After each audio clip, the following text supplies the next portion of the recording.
Punjab school education board ਦੀ site ਤੇ ਤੁਹਾਡਾ ਸਭ ਦਾ ਸਵਾਗਤ ਹੈ।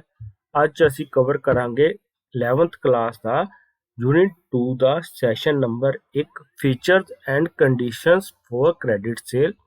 ਇਸ ਦੇ ਵਿੱਚ ਅਸੀਂ ਕਵਰ ਕਰਾਂਗੇ ਟੌਪਿਕ ਕ੍ਰੈਡਿਟ ਸੇਲ। ਸਭ ਤੋਂ ਪਹਿਲਾਂ ਅਸੀਂ ਜਾਣਦੇ ਹਾਂ ਕ੍ਰੈਡਿਟ ਸੇਲ ਹੁੰਦੀ ਕੀ ਹੈ।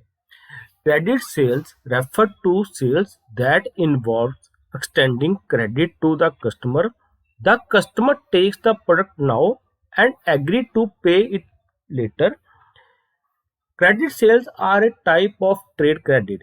ਇਸ ਦੇ ਵਿੱਚ ਇੱਕ ਖਰੀਦਦਾਰ ਅਤੇ ਇੱਕ ਵੇਚਣ ਵਾਲੇ ਦੇ ਵਿੱਚ ਇੱਕ ਐਗਰੀਮੈਂਟ ਇੱਕ ਸਮਝੌਤਾ ਹੁੰਦਾ ਹੈ, ਜਿਸ ਦੇ ਵਿੱਚ ਆਖਿਆ ਜਾਂਦਾ ਹੈ ਉਹ ਵਸਤੂ ਇਸ ਵਕਤ ਲੈ ਜਾਏਗਾ ਅਤੇ ਉਸ ਤੋਂ ਬਾਅਦ ਉਸ ਦੀ ਕੀਮਤ ਉਹ ਥੋੜੀ ਕਰਕੇ ਥੋੜੇ ਟਾਈਮ ਦੇ ਵਿੱਚ ਚੁਕਾ ਦੇਗਾ। ਉਸ ਨੂੰ ਕ੍ਰੈਡਿਟ ਸੇਲਸ ਆਖਿਆ ਜਾਂਦਾ ਹੈ। ਇਸ ਦੇ ਵਿੱਚ ਵਪਾਰ ਦੇ ਵਿੱਚ ਇਹ ਕ੍ਰੈਡਿਟ ਸੇਲ ਬਹੁਤ ਜ਼ਿਆਦਾ ਹੁੰਦੀ ਹੈ। ਇਹਦੇ ਵਿੱਚ ਕੀ ਆਖਿਆ ਜਾਂਦਾ ਹੈ? ਇਹਦੇ ਵਿੱਚ ਆਖਿਆ ਜਾਂਦਾ ਹੈ 1 ਮਹੀਨੇ ਦੇ ਲਈ ਉਹ ਇੱਕ ਵਸਤੂ ਲੈ ਜਾਏਗਾ ਅਤੇ ਉਸ ਦੀ ਕੀਮਤ 1 ਮਹੀਨੇ ਦੇ ਅੰਦਰ ਹੀ ਉਸ ਨੂੰ ਉਹ ਵਸਤੂ ਦੀ ਕੀਮਤ ਚੁਕਾਉਣੀ ਪੈਗੀ। ਇਹ ਉਹਨਾਂ ਦੇ ਸਮਝੌਤੇ ਤੇ ਡਿਪੈਂਡ ਕਰਦਾ ਹੈ ਕਿ ਉਹ ਕੀਮਤ 1 ਮਹੀਨੇ ਦੀ ਹੋਏਗੀ ਜਾਂ ਉਸ ਤੋਂ ਜ਼ਿਆਦਾ ਲੰਬੇ ਸਮੇਂ ਦੀ ਹੋਏਗੀ, ਜਿਸ ਦਿਨ ਤੋਂ ਉਸ ਖਰੀਦਦਾਰ ਨੇ ਉਹ ਵਸਤੂ ਖਰੀਦੀ ਹੈ। ਅਤੇ ਇਸ ਦੇ ਵਿੱਚ ਉਹ ਉਸ ਦੀ ਕੀਮਤ ਇੱਕ ਇਕੱਠੇ ਰੂਪ ਦੇ ਵਿੱਚ ਪੇ ਕਰੇਗਾ ਜਾਂ ਉਹਨਾਂ ਨੂੰ ਇੰਸਟਾਲਮੈਂਟ ਦੇ ਵਿੱਚ ਉਹ ਵੇਚਣ ਵਾਲੇ ਨੂੰ ਉਸ ਦੀ ਕੀਮਤ ਦੇਗਾ। ਇਸ ਤੋਂ ਬਾਅਦ ਅਸੀਂ ਦੇਖਦੇ ਹਾਂ ਇਸ ਦੇ ਫਾਇਦੇ ਕੀ ਹਨ। ਸਭ ਤੋਂ ਪਹਿਲਾ ਫਾਇਦਾ ਹੈ ਇਸ ਦਾ ਮੀਟ ਦਾ ਕੰਪੀਟੀਸ਼ਨ, ਮਤਲਬ ਕਿ ਉਸ ਦਾ ਕੰਪੀਟੀਟਰ ਜੇ ਵਸਤੂਆਂ ਜ਼ਿਆਦਾ ਵੇਚ ਰਿਹਾ ਹੈ ਅਤੇ ਉਹ ਵਸਤੂਆਂ ਨੂੰ ਘੱਟ ਵੇਚ ਰਿਹਾ ਹੈ, ਇਸ ਦੇ ਵਿੱਚ ਕੀ ਹੋਏਗਾ, ਉਹ ਜਦੋਂ ਉਹਨਾਂ ਵਸਤੂਆਂ ਨੂੰ ਲੋਨ ਤੇ ਦੇਣਾ ਸ਼ੁਰੂ ਕਰ ਦੇਗਾ ਤਾਂ ਉਸ ਆਪਣੀਆਂ ਵਸਤੂਆਂ ਨੂੰ ਆਪਣੇ ਕੰਪੀਟੀਟਰ ਤੋਂ ਜ਼ਿਆਦਾ ਵਸਤੂਆਂ ਵੇਚ ਸਕੇਗਾ। ਉਸ ਤੋਂ ਬਾਅਦ ਇਨਕਰੀਜ਼ ਇਨ ਸੇਲ, ਜਦੋਂ ਉਹ ਵਸਤੂਆਂ ਜ਼ਿਆਦਾ ਵੇਚੇਗਾ ਤਾਂ ਓਬਵੀਅਸਲੀ ਉਸ ਦੀ ਜੋ ਸੇਲਸ ਹੈ ਉਹ ਜ਼ਿਆਦਾ ਹੋ ਜਾਏਗੀ ਉਹਨਾਂ ਦੇ ਕੰਪੀਟੀਟਰ ਦੇ ਨਾਲੋਂ, ਜੋ ਉਹਨਾਂ ਦੇ ਕੰਪੀਟੀਸ਼ਨ ਦੇ ਵਿੱਚ ਉਹਨਾਂ ਦੀ ਮਾਰਕੀਟ ਦੇ ਵਿੱਚ ਵੇਚਣ ਵਾਲੇ ਹਨ। ਬੈਟਰ ਕਸਟਮਰ ਲਾਇਲਟੀ, ਇਸ ਦੇ ਵਿੱਚ ਕੀ ਹੋਏਗਾ, ਇੱਕ ਰਿਲੇਸ਼ਨ ਬਣ ਜਾਏਗਾ ਖਰੀਦਦਾਰ ਅਤੇ ਵਿਕਰੇਤਾ ਦੇ ਵਿੱਚ। ਉਹ ਖਰੀਦਦਾਰ ਅਤੇ ਵਿਕਰੇਤਾ ਦੇ ਵਿੱਚ ਰਿਲੇਸ਼ਨ ਬਣਨ ਤੋਂ ਬਾਅਦ ਉਹ ਜੋ ਖਰੀਦਦਾਰ ਹੈ ਬਾਰ-ਬਾਰ ਕੋਸ਼ਿਸ਼ ਕਰੇਗਾ ਉਹ ਉਸੇ ਦੁਕਾਨ ਤੇ ਆਏ, ਉਸੇ ਫੈਕਟਰੀ ਦੇ ਵਿੱਚ ਆਏ ਅਤੇ ਉਹ ਬਾਰ-ਬਾਰ ਉਸੇ ਤੋਂ ਹੀ ਵਸਤੂਆਂ ਪਰਚੇਜ਼ ਕਰੇ ਜਿਸ ਨਾਲ ਉਹ ਵਸਤੂਆਂ ਪਹਿਲਾਂ ਹੀ ਪਰਚੇਜ਼ ਕਰ ਰਿਹਾ ਸੀ। ਇਸ ਤੋਂ ਬਾਅਦ ਅਸੀਂ ਦੇਖਦੇ ਹਾਂ ਇਸ ਦੀਆਂ ਵਿਸ਼ੇਸ਼ਤਾਵਾਂ ਕਿਹੜੀਆਂ ਹਨ।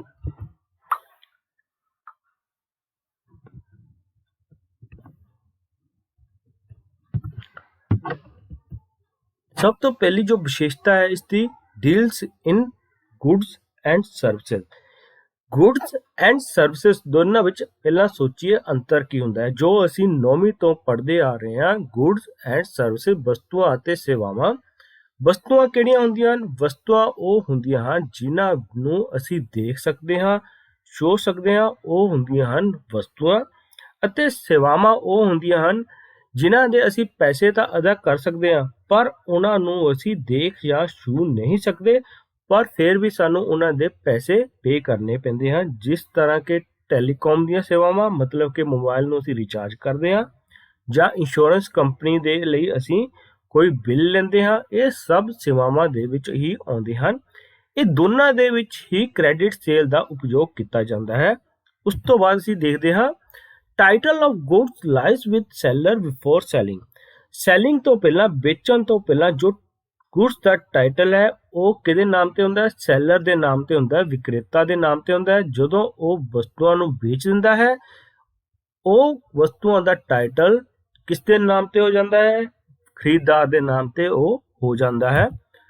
And depends on terms imposed by the seller. ਇਹ ਦੋਨਾਂ ਦੇ ਵਿੱਚ ਜੋ ਖਰੀਦਦਾਰ ਅਤੇ ਵੇਚਣ ਦੇ ਵਿੱਚ ਇੱਕ ਸਮਝੌਤਾ ਹੁੰਦਾ ਹੈ, ਉਹ ਸਮਝੌਤੇ ਦੀਆਂ ਜੋ ਟਰਮਸ ਹਨ, ਜੋ ਕੰਡੀਸ਼ਨਸ ਹਨ, ਉਹ ਕੌਣ ਕ੍ਰੀਏਟ ਕਰਦਾ ਹੈ? ਉਹ ਕ੍ਰੀਏਟ ਕਰਦਾ ਹੈ ਵਿਕਰੇਤਾ। ਵਿਕਰੇਤਾ ਉਸ ਦੇ ਵਿੱਚ ਕੰਡੀਸ਼ਨ ਲਗਾਉਂਦਾ ਹੈ ਇਹ ਇੰਨੀ ਦੇਰ ਦਾ ਲੋਨ ਹੋਏਗਾ, ਇਸ ਦੇ ਵਿੱਚ ਕਿੰਨੀਆਂ ਇੰਸਟਾਲਮੈਂਟ ਬਣ ਗਈਆਂ, ਉਹਨਾਂ ਨੂੰ ਇਕੱਠਾ ਲੋਨ ਪੇ ਕਰਨਾ ਪਵੇਗਾ ਜਾਂ ਇਸ ਦਾ ਇੰਟਰਸਟ ਕੀ ਹੋਵੇਗਾ।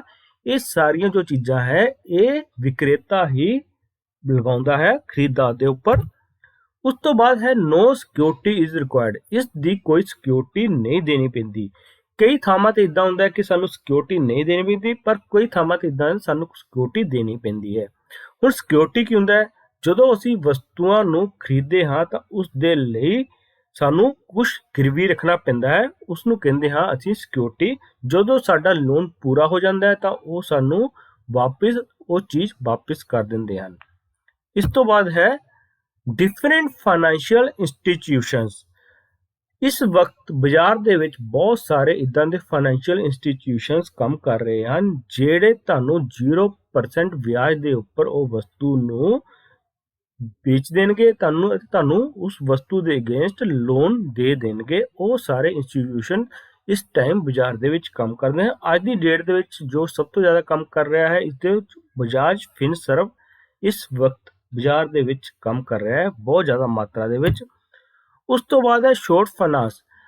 ਕਿਸੇ ਵਿਅਕਤੀ ਦੇ ਕੋਲ ਥੋੜੀ ਦੇਰ ਦੇ ਲਈ ਪੈਸੇ ਨਹੀਂ ਹਨ ਪਰ ਉਸ ਨੂੰ ਪਤਾ ਹੈ ਉਸ ਨੂੰ 1 ਮਹੀਨੇ ਜਾਂ 2 ਮਹੀਨੇ ਬਾਅਦ ਉਹ ਪੈਸੇ ਆ ਜਾਣੇ ਹਨ, ਤਾਂ ਉਸ ਕਿਸਮ ਦੇ ਲੋਨ ਵੀ ਕ੍ਰੈਡਿਟ ਸੇਲ ਦੇ ਵਿੱਚ ਪ੍ਰੋਵਾਈਡ ਕੀਤੇ ਜਾਂਦੇ ਹਨ ਖਰੀਦਦਾਰ ਨੂੰ।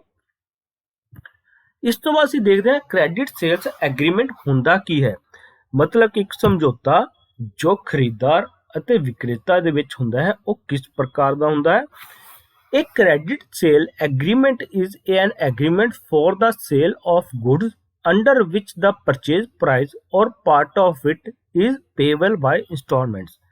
ਮਤਲਬ ਕਿ ਜਦੋਂ ਇੱਕ ਲੋਨ ਦਿੱਤਾ ਜਾਂਦਾ ਹੈ ਖਰੀਦਦਾਰ ਨੂੰ ਉਸ ਦੇ ਲਈ ਕਿਹੜੀਆਂ ਟਰਮਸ ਇਹਦੇ ਵਿੱਚ ਯੂਜ਼ ਕੀਤੀਆਂ ਜਾਂਦੀਆਂ ਹਨ।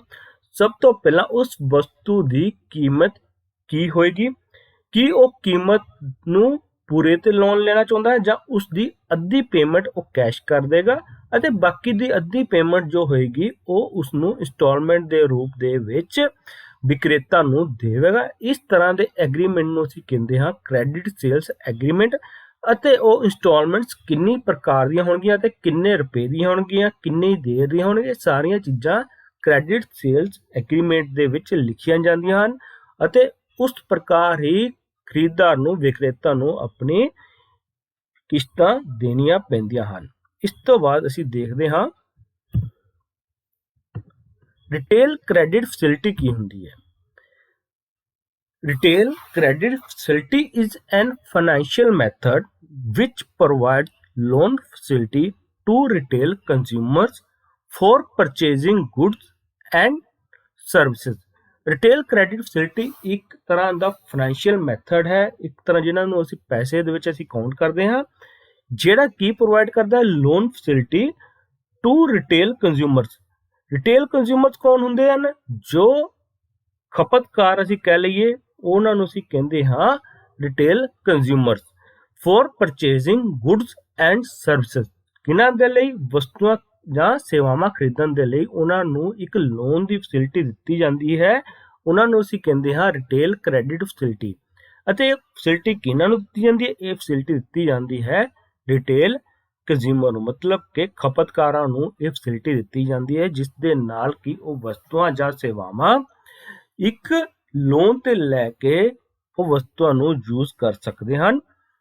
Retail credit facility lend funds to customers wanting to purchase high valued items but are short on funds or capital। ਇਹਦਾ ਮਤਲਬ ਕੀ ਹੈ? ਇਹਦਾ ਮਤਲਬ ਹੈ ਜਦੋਂ ਰਿਟੇਲ ਕੰਜ਼ਿਊਮਰਸ, ਜਦੋਂ ਖਪਤਕਾਰ ਵਸਤੂਆਂ ਖਰੀਦਣ ਦੇ ਲਈ ਉਹਨਾਂ ਕੋਲ ਪੈਸਿਆਂ ਦੀ ਕਮੀ ਹੋ ਜਾਂਦੀ ਹੈ ਅਤੇ ਉਹਨਾਂ ਨੇ ਕੋਈ ਵੱਡੀਆਂ ਵਸਤੂਆਂ ਖਰੀਦਣੀਆਂ ਹਨ ਤਾਂ ਉਹਨਾਂ ਨੂੰ ਪੈਸੇ ਦੀ ਜ਼ਰੂਰਤ ਹੁੰਦੀ ਹੈ। ਉਹ ਪੈਸਾ ਕੌਣ ਪ੍ਰੋਵਾਈਡ ਕਰਦਾ ਹੈ? ਉਹ ਫਾਈਨੈਂਸ਼ੀਅਲ ਇੰਸਟੀਟਿਊਸ਼ਨਸ ਜਾਂ ਫਿਰ ਉਹ ਕੰਪਨੀ ਜਿਨ੍ਹਾਂ ਤੋਂ ਉਹਨਾਂ ਨੇ ਉਹ ਵਸਤੂਆਂ ਖਰੀਦਣੀਆਂ ਹਨ, ਉਹ ਸਾਰੇ ਕੌਣ ਹੁੰਦੇ ਹਨ? ਰਿਟੇਲ ਕੰਜ਼ਿਊਮਰਸ ਹੁੰਦੇ ਹਨ ਅਤੇ ਉਹ ਵਸਤੂਆਂ ਨੂੰ ਖਰੀਦਦੇ ਹਨ। ਇਸ ਤੋਂ ਬਾਅਦ ਦੇਖਦੇ ਹਾਂ ਅੱਗੇ ਇਹਦਾ ਸਟਰਕਚਰ ਕੀ ਹੋਏਗਾ। Structure of A credit agreement. ਹੁਣ ਐਗਰੀਮੈਂਟ ਕੀ ਹੁੰਦਾ ਹੈ? ਸਭ ਤੋਂ ਪਹਿਲਾਂ ਅਸੀਂ ਇਹ ਜਾਣਦੇ ਹਾਂ ਕ੍ਰੈਡਿਟ ਐਗਰੀਮੈਂਟ ਜਾਂ ਐਗਰੀਮੈਂਟ। ਐਗਰੀਮੈਂਟ ਦੇ ਬਾਰੇ ਅਸੀਂ ਗੱਲ ਕਰੀਏ ਤਾਂ ਇੱਕ ਸਮਝੌਤਾ ਹੁੰਦਾ ਹੈ ਜੋ ਕਿਹਦੇ ਵਿੱਚ ਹੋ ਜਾਂਦਾ ਹੈ? ਇੱਕ ਪਾਰਟੀ ਤੇ ਦੂਜੀ ਪਾਰਟੀ ਦੇ ਵਿੱਚ ਇੱਕ ਸਮਝੌਤਾ ਹੁੰਦਾ ਹੈ। ਹੁਣ ਇਹ ਸਮਝੌਤਾ ਖਰੀਦਦਾਰ ਨੂੰ ਲੈ ਕੇ ਚੱਲੀਏ ਜਾਂ ਲੋਨ ਨੂੰ ਲੈ ਕੇ ਚੱਲੀਏ ਤਾਂ ਇਹ ਕਿਹਦੇ ਵਿੱਚ ਹੋਏਗਾ? ਇਹ ਕ੍ਰੈਡਿਟ ਐਗਰੀਮੈਂਟ ਹੋਏਗਾ। ਇੱਕ ਵਿਕਰੇਤਾ ਅਤੇ ਇੱਕ ਖਰੀਦਦਾਰ ਦੇ ਵਿੱਚ ਇੱਕ ਐਗਰੀਮੈਂਟ ਹੋਏਗਾ, ਇੱਕ ਸਮਝੌਤਾ ਹੋਏਗਾ ਚਲੋ ਇਹਦੀ ਅਸੀਂ ਡਿਟੇਲ ਦੇਖਦੇ ਹਾਂ। ਡਿਟੇਲ ਦੇ ਵਿੱਚ ਇਹ ਕੀ ਕਹਿ ਰਹੇ ਹਨ। Retail credit facility may enable a greater number of consumers access to a retailer's goods। ਇਸ ਦੇ ਵਿੱਚ ਕੀ ਹੈ, ਇਸ ਦੇ ਵਿੱਚ ਹੈ ਇੱਕ ਜੋ ਪਰਚੂਨ ਖਪਤਕਾਰ ਹੈ ਉਸ ਨੂੰ ਜ਼ਿਆਦਾ ਫੈਸਿਲਿਟੀ ਦੇ ਤੌਰ ਤੇ ਰਿਟੇਲ ਦੀਆਂ ਗੁੱਡਸ ਪਰਚੇਜ਼ ਕਰਨੀਆਂ ਪੈਂਦੀਆਂ। ਮਤਲਬ ਜ਼ਿਆਦਾ ਜੋ ਕੰਜ਼ਿਊਮਰ, ਜ਼ਿਆਦਾ ਜੋ ਖਪਤਕਾਰ ਇੱਕ ਵਸਤੂ ਖਰੀਦਦੇ ਹਨ ਤਾਂ ਉਹ ਹੁੰਦੀ ਹੈ ਰਿਟੇਲ ਕ੍ਰੈਡਿਟ ਫੈਸਿਲਿਟੀ, ਜਿਸ ਦੇ ਵਿੱਚ ਇੱਕ ਵਸਤੂ ਵੇਚਣ ਵਾਲਾ ਹੁੰਦਾ ਹੈ ਵਿਕਰੇਤਾ ਤੇ ਬਹੁਤ ਸਾਰੇ ਖਰੀਦਦਾਰ ਜਾਂ ਖਪਤਕਾਰ ਹੁੰਦੇ ਹਨ। ਇਹਦੇ ਵਿੱਚ ਕੀ ਹੁੰਦਾ ਹੈ, ਜੋ ਇੱਕ ਵਿਅਕਤੀ ਕੋਲ ਪੈਸੇ ਹਨ ਤਾਂ ਉਹੀ ਵਸਤੂਆਂ ਖਰੀਦੇਗਾ, ਪਰ ਇਹਦੇ ਵਿੱਚ ਅਸੀਂ ਜ਼ਿਆਦਾ ਕੰਜ਼ਿਊਮਰਸ, ਬਹੁਤ ਸਾਰੇ ਕੰਜ਼ਿਊਮਰਸ, ਬਹੁਤ ਜ਼ਿਆਦਾ ਖਪਤਕਾਰਾਂ ਨੂੰ ਇਹ ਫੈਸਿਲਿਟੀ ਦਿੰਦੇ ਆ। ਤੁਸੀਂ ਅੱਜ ਸਾਡੇ ਕੋਲੋਂ ਵਸਤੂ ਖਰੀਦੋ ਪਰ ਇਹਦੀ ਪੇਮੈਂਟ ਤੁਸੀਂ ਹੌਲੀ ਹੌਲੀ ਕਰਕੇ ਸਾਨੂੰ 5 ਜਾਂ 7 ਕਿਸ਼ਤਾਂ ਵਿੱਚ ਦੇ ਸਕਦੇ ਹੋ। ਇਹਦੇ ਨਾਲ ਕੀ ਹੋਏਗਾ, ਕਿੱਥੇ ਉਹਨਾਂ ਦੀ ਇੱਕ ਵਸਤੂ ਵਿਕਣੀ ਸੀ ਪਰ ਹੁਣ ਉਹਨਾਂ ਦੀਆਂ 10 ਵਸਤੂਆਂ ਵਿਕ ਰਹੀਆਂ ਹਨ ਲੋਨ ਦੇ ਉੱਪਰ। ਇਹ ਫੈਸਿਲਿਟੀ ਦਿੱਤੀ ਜਾਂਦੀ ਹੈ ਰਿਟੇਲ ਕ੍ਰੈਡਿਟ ਦੇ ਵਿੱਚ। ਕ੍ਰੈਡਿਟ ਐਗਰੀਮੈਂਟ ਡਿਟੇਲ ਦਾ ਬੋਰੋਅਰਸ ਫੈਸਿਲਿਟੀ। ਹੁਣ ਕ੍ਰੈਡਿਟ ਐਗਰੀਮੈਂਟ ਤਾਂ ਹੋ ਗਿਆ, ਉਹਨਾਂ ਨੇ ਉਸ ਨੂੰ ਲੋਨ ਦਿੱਤਾ, ਪਰ ਉਹ ਲੋਨ ਦੇ ਬਾਰੇ ਉਹ ਕਿੱਥੋਂ ਪਤਾ ਚੱਲੇਗਾ ਇਹ ਵਿਅਕਤੀ ਕੌਣ ਹੈ। ਇਸ ਦੇ ਵਿੱਚ ਕੀ ਲਿਖਿਆ ਜਾਂਦਾ ਹੈ, ਇਸ ਦੇ ਵਿੱਚ ਇੱਕ ਬੋਰੋਅਰ ਜੋ ਖਰੀਦਦਾਰ ਹੈ ਉਸ ਦੀ ਪੂਰੀ ਡਿਟੇਲ ਦਿੱਤੀ ਜਾਂਦੀ ਹੈ, ਉਹ ਕੌਣ ਹੈ ਅਤੇ ਉਹਦੀਆਂ ਕੀ ਰਿਸਪੌਂਸਿਬਿਲਿਟੀਜ਼ ਹਨ। ਚਲੋ ਇਹ ਦੇਖਦੇ ਹਾਂ ਹੁਣ ਕੀ ਇਨਕਲੂਡ ਕੀਤਾ ਜਾਂਦਾ ਹੈ ਇੱਕ ਐਗਰੀਮੈਂਟ ਦੇ ਵਿੱਚ ਖਰੀਦਦਾਰ ਦੇ ਬਾਰੇ। ਸਭ ਤੋਂ ਪਹਿਲਾਂ ਉਸਦੀ basic information of credit customer. ਸਭ ਤੋਂ ਪਹਿਲਾਂ ਉਸਦੀ ਬੇਸਿਕ ਇਨਫੋਰਮੇਸ਼ਨ ਕੀ ਹੁੰਦੀ ਹੈ, ਉਸਦਾ ਨਾਮ, ਉਸਦੇ ਘਰ ਦਾ ਪਤਾ, ਉਹ ਕਿੱਥੇ ਕੰਮ ਕਰ ਰਿਹਾ ਹੈ ਅਤੇ ਉਸਦੀ ਇਨਕਮ ਕੀ ਹੈ, ਉਸਦੇ ਪਿਤਾ ਜੀ ਦਾ ਨਾਮ ਕੀ ਹੈ। ਇਹ ਸਾਰੀਆਂ ਚੀਜ਼ਾਂ ਉਸਦੀ ਬੇਸਿਕ ਇਨਫੋਰਮੇਸ਼ਨ ਹੋ ਗਈ ਜੋ ਕ੍ਰੈਡਿਟ ਐਗਰੀਮੈਂਟ ਦੇ ਵਿੱਚ ਲਈਆਂ ਜਾਂਦੀਆਂ ਹਨ। ਉਸ ਤੋਂ ਬਾਅਦ ਆ ਗਿਆ details of loan warranty. Loan warranties ਦੇ ਤੌਰ ਤੇ ਉਹ ਕਿਸ ਨੂੰ ਪੇਸ਼ ਕਰ ਰਿਹਾ ਹੈ, ਮਤਲਬ ਕਿ ਅੱਜ ਉਹ ਸਾਡੇ ਕੋਲ ਲੋਨ ਤਾਂ ਲੈ ਰਿਹਾ ਪਰ ਇਸ ਦੇ ਵਿੱਚ ਉਹ ਕਿਸ ਦੀ ਗਰੰਟੀ ਪਵਾ ਰਿਹਾ ਹੈ, ਉਸ ਨੂੰ ਅਸੀਂ ਕਹਿੰਦੇ ਹਾਂ ਡਿਟੇਲਸ ਆਫ ਲੋਨ ਵਾਰੰਟੀਜ਼।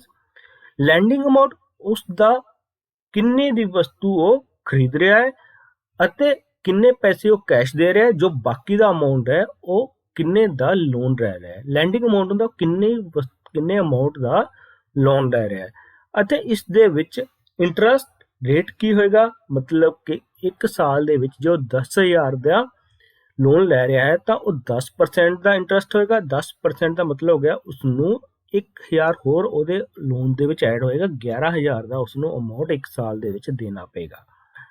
ਉਸ ਤੋਂ ਬਾਅਦ ਆ ਗਿਆ ਲੋਨ ਡਿਊਰੇਸ਼ਨ, ਕਿੰਨੀ ਦੇਰ ਦਾ ਲੋਨ ਹੋਏਗਾ, 1 ਸਾਲ ਦਾ, 1 ਮਹੀਨੇ ਦਾ, 6 ਮਹੀਨੇ ਦਾ, 3 ਮਹੀਨੇ ਦਾ ਜਾਂ ਫਿਰ 2 ਸਾਲ ਦਾ। ਇਹ ਸਾਰੀਆਂ ਚੀਜ਼ਾਂ ਇਨਕਲੂਡ ਇਸ ਦੇ ਵਿੱਚ ਕੀਤੀਆਂ ਜਾਂਦੀਆਂ ਹਨ। ਅਤੇ ਉਸ ਦੀਆਂ ਰੀਪੇਮੈਂਟ ਟਰਮ ਐਂਡ ਕੰਡੀਸ਼ਨਸ ਕੀ ਹੋਣਗੀਆਂ, ਮਤਲਬ ਕਿ ਉਹਨਾਂ ਨੂੰ ਕਿੱਦਾਂ ਵਾਪਿਸ ਕਰੇਗਾ, ਇਕੱਠਾ ਵਾਪਿਸ ਕਰੇਗਾ ਜਾਂ ਕਿਸ਼ਤਾਂ ਦੇ ਤੌਰ ਤੇ ਵਾਪਿਸ ਕਰੇਗਾ, ਜਾਂ ਅੱਧਾ ਉਹ ਇਕੱਠਾ ਵਾਪਿਸ ਕਰ ਦੇਗਾ, ਅੱਧਾ ਉਸ ਦੀਆਂ ਕਿਸ਼ਤਾਂ ਬਣ ਜਾਣਗੀਆਂ। ਇਹ ਸਾਰੀਆਂ ਇੱਕ ਸਟਰਕਚਰ ਹੋਏਗਾ ਕ੍ਰੈਡਿਟ ਐਗਰੀਮੈਂਟ ਦਾ। ਇਸ ਦੇ ਵਿੱਚ ਕਿਹੜੀਆਂ ਵਸਤੂਆਂ ਅਤੇ ਕਿਹੜੀਆਂ ਲੋਨ ਦੀਆਂ ਅਮਾਉਂਟ ਹੋਏਗਾ, ਇਹ ਸਾਰਾ ਚੀਜ਼ਾਂ ਇਨਕਲੂਡ ਕੀਤੀਆਂ ਜਾਂਦੀਆਂ ਹਨ। ਉਸ ਤੋਂ ਬਾਅਦ ਅਸੀਂ ਦੇਖਦੇ ਹਾਂ repayment terms of credit facility. Repayment ਕੀ ਹੁੰਦਾ, ਇੱਕ ਵਿਅਕਤੀ ਨੇ ਲੋਨ ਤਾਂ ਲੈ ਲਿਆ, ਕ੍ਰੈਡਿਟ ਤਾਂ ਲੈ ਲਿਆ, ਉਸ ਤੋਂ ਬਾਅਦ ਉਸ ਨੂੰ ਪੇ ਕਿਸ ਤਰ੍ਹਾਂ ਕਰਨਾ ਹੈ ਅਤੇ ਕਿੰਨੀ ਦੇਰ ਵਿੱਚ ਕਰਨਾ ਹੈ, ਉਹਦੀਆਂ ਟਰਮਸ ਐਂਡ ਕੰਡੀਸ਼ਨਸ ਕੀ ਹੋਣਗੀਆਂ, ਕਿਹਨਾਂ ਸਥਿਤੀਆਂ ਦੇ ਵਿੱਚ ਉਹਨੇ ਉਹ ਵਾਪਿਸ ਕਰਨਾ, ਇਹ ਸਾਰੀ ਚੀਜ਼ਾਂ repayment terms of credit facility ਦੇ ਵਿੱਚ ਆ ਜਾਂਦੀਆਂ ਹੈ। ਰੀਪੇਮੈਂਟ ਦੇ ਵਿੱਚ ਉਹਨਾਂ ਨੂੰ ਇੰਟਰਸਟ ਰੇਟ ਕੀ ਹੋਏਗਾ ਅਤੇ ਇਸ ਦੀ ਲਾਸਟ ਡੇਟ ਕੀ ਹੋਏਗੀ, ਲੋਨ ਲੈਣ ਤੋਂ ਬਾਅਦ ਕਿੰਨੀ ਦੇਰ ਦੇ ਵਿੱਚ ਉਹਨਾਂ ਨੇ ਲੋਨ ਪੇ ਕਰਨਾ ਹੈ।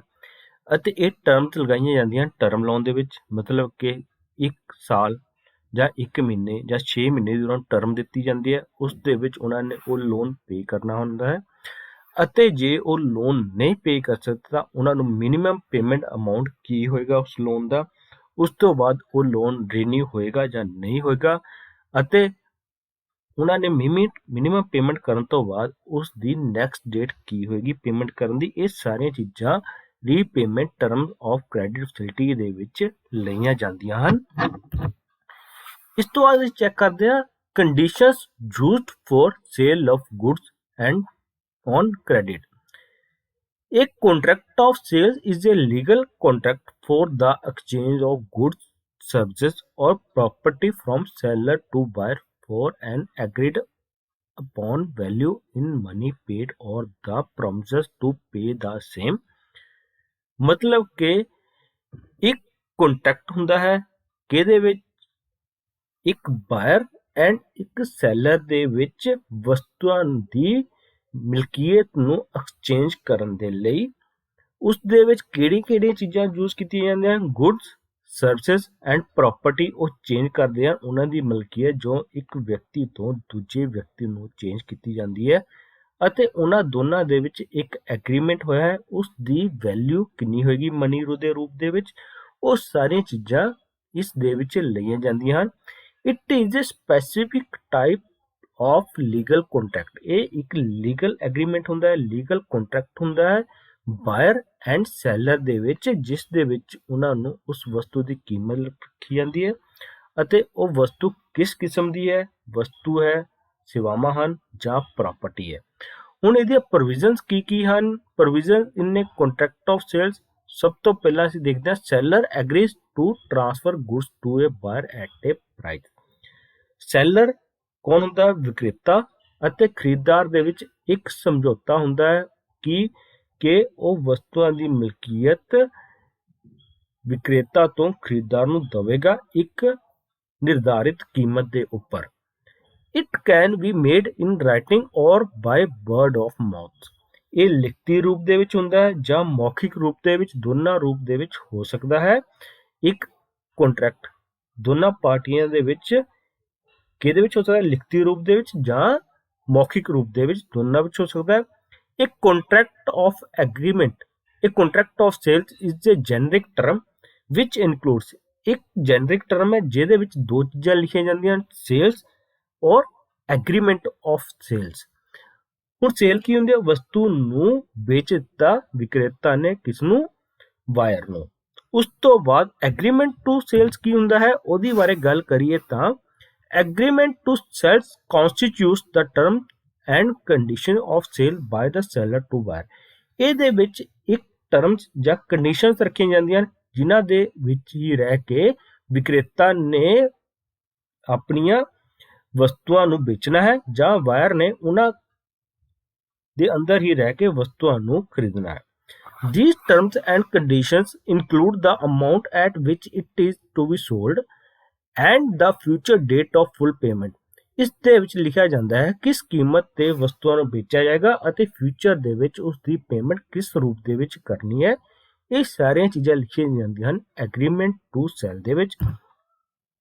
ਹੁਣ ਇਹਦੀਆਂ ਐਸੈਂਸ਼ੀਅਲ ਐਲੀਮੈਂਟਸ ਕਿਹੜੇ-ਕਿਹੜੇ ਹਨ? ਐਸੈਂਸ਼ੀਅਲ ਐਲੀਮੈਂਟ ਦੀ ਗੱਲ ਕਰੀਏ ਤਾਂ ਐਸੈਂਸ਼ੀਅਲ ਐਲੀਮੈਂਟ ਆਫ ਕੰਟਰੈਕਟ, ਸਭ ਤੋਂ ਪਹਿਲਾਂ ਇੱਕ ਕੰਟਰੈਕਟ ਕਿੱਥੇ ਹੈ? ਭਾਰਤੀ ਕਾਨੂੰਨ ਦੇ ਵਿੱਚ ਇੰਡੀਅਨ ਕੰਟਰੈਕਟ ਐਕਟ 1872 ਦੇ ਵਿੱਚ ਇਹ ਲਿਖਤੀ ਰੂਪ ਦੇ ਵਿੱਚ ਹੈ ਸਾਡੇ ਕੋਲ। ਇਹਦੇ ਵਿੱਚ ਬਾਇਲੇਟਰਲ ਕੰਟਰੈਕਟ ਹੈ, ਮਤਲਬ ਕਿ ਇੱਕ ਪਾਰਟੀ ਖਰੀਦਦਾਰ ਅਤੇ ਵਿਕਰੇਤਾ ਦੋਨੇ ਪਾਰਟੀਆਂ ਅਲੱਗ-ਅਲੱਗ ਹੋਣੀਆਂ ਚਾਹੀਦੀਆਂ ਹਨ। ਉਹਨਾਂ ਦੇ ਵਿੱਚ ਐਗਰੀਮੈਂਟ ਹੋਣਾ ਚਾਹੀਦਾ ਹੈ transfer of property, goods and services ਨੂੰ ਲੈ ਕੇ, ਜਿਹਦੇ ਵਿੱਚ ਕੀ ਹੁੰਦਾ ਹੈ ਇੱਕ ਵਿਅਕਤੀ ਆਪਣੀਆਂ ਵਸਤੂਆਂ ਦੂਜੇ ਵਿਅਕਤੀ ਨੂੰ ਵੇਚਦਾ ਹੈ ਅਤੇ ਉਹ ਵਸਤੂਆਂ ਉਸਨੂੰ ਦੇਣੀਆਂ ਪੈਂਦੀਆਂ ਹਨ। ਜੇ ਉਸਨੇ ਨਹੀਂ ਦਿੱਤੀਆਂ ਤਾਂ ਇਹ ਐਗਰੀਮੈਂਟ ਕੈਂਸਲ ਹੋ ਜਾਏਗਾ। ਇਸ ਦੇ ਵਿੱਚ ਗੁੱਡਸ, ਸਰਵਿਸਿਜ਼ ਐਂਡ ਪ੍ਰਾਪਰਟੀ ਤਿੰਨੇ ਚੀਜ਼ਾਂ ਲਈਆਂ ਜਾਂਦੀਆਂ ਹਨ ਅਤੇ ਪ੍ਰਾਈਸ ਦਾ ਕੰਸੀਡਰੇਸ਼ਨ ਦੇ ਵਿੱਚ ਦੋਨਾਂ ਪਾਰਟੀਆਂ ਦੇ ਵਿੱਚ ਇੱਕ ਕੰਸੀਡਰੇਸ਼ਨ ਲੈ ਕੇ ਉਸ ਦੀ ਕੀਮਤ ਨਿਰਧਾਰਿਤ ਕੀਤੀ ਜਾਂਦੀ ਹੈ ਅਤੇ ਉਸ ਕੀਮਤ ਨੂੰ ਨਿਰਧਾਰਿਤ ਕਰਨ ਤੋਂ ਬਾਅਦ ਉਹ ਵਸਤੂਆਂ ਉਸ ਵਿਅਕਤੀ ਨੂੰ ਵੇਚੀਆਂ ਜਾਂਦੀਆਂ ਹਨ।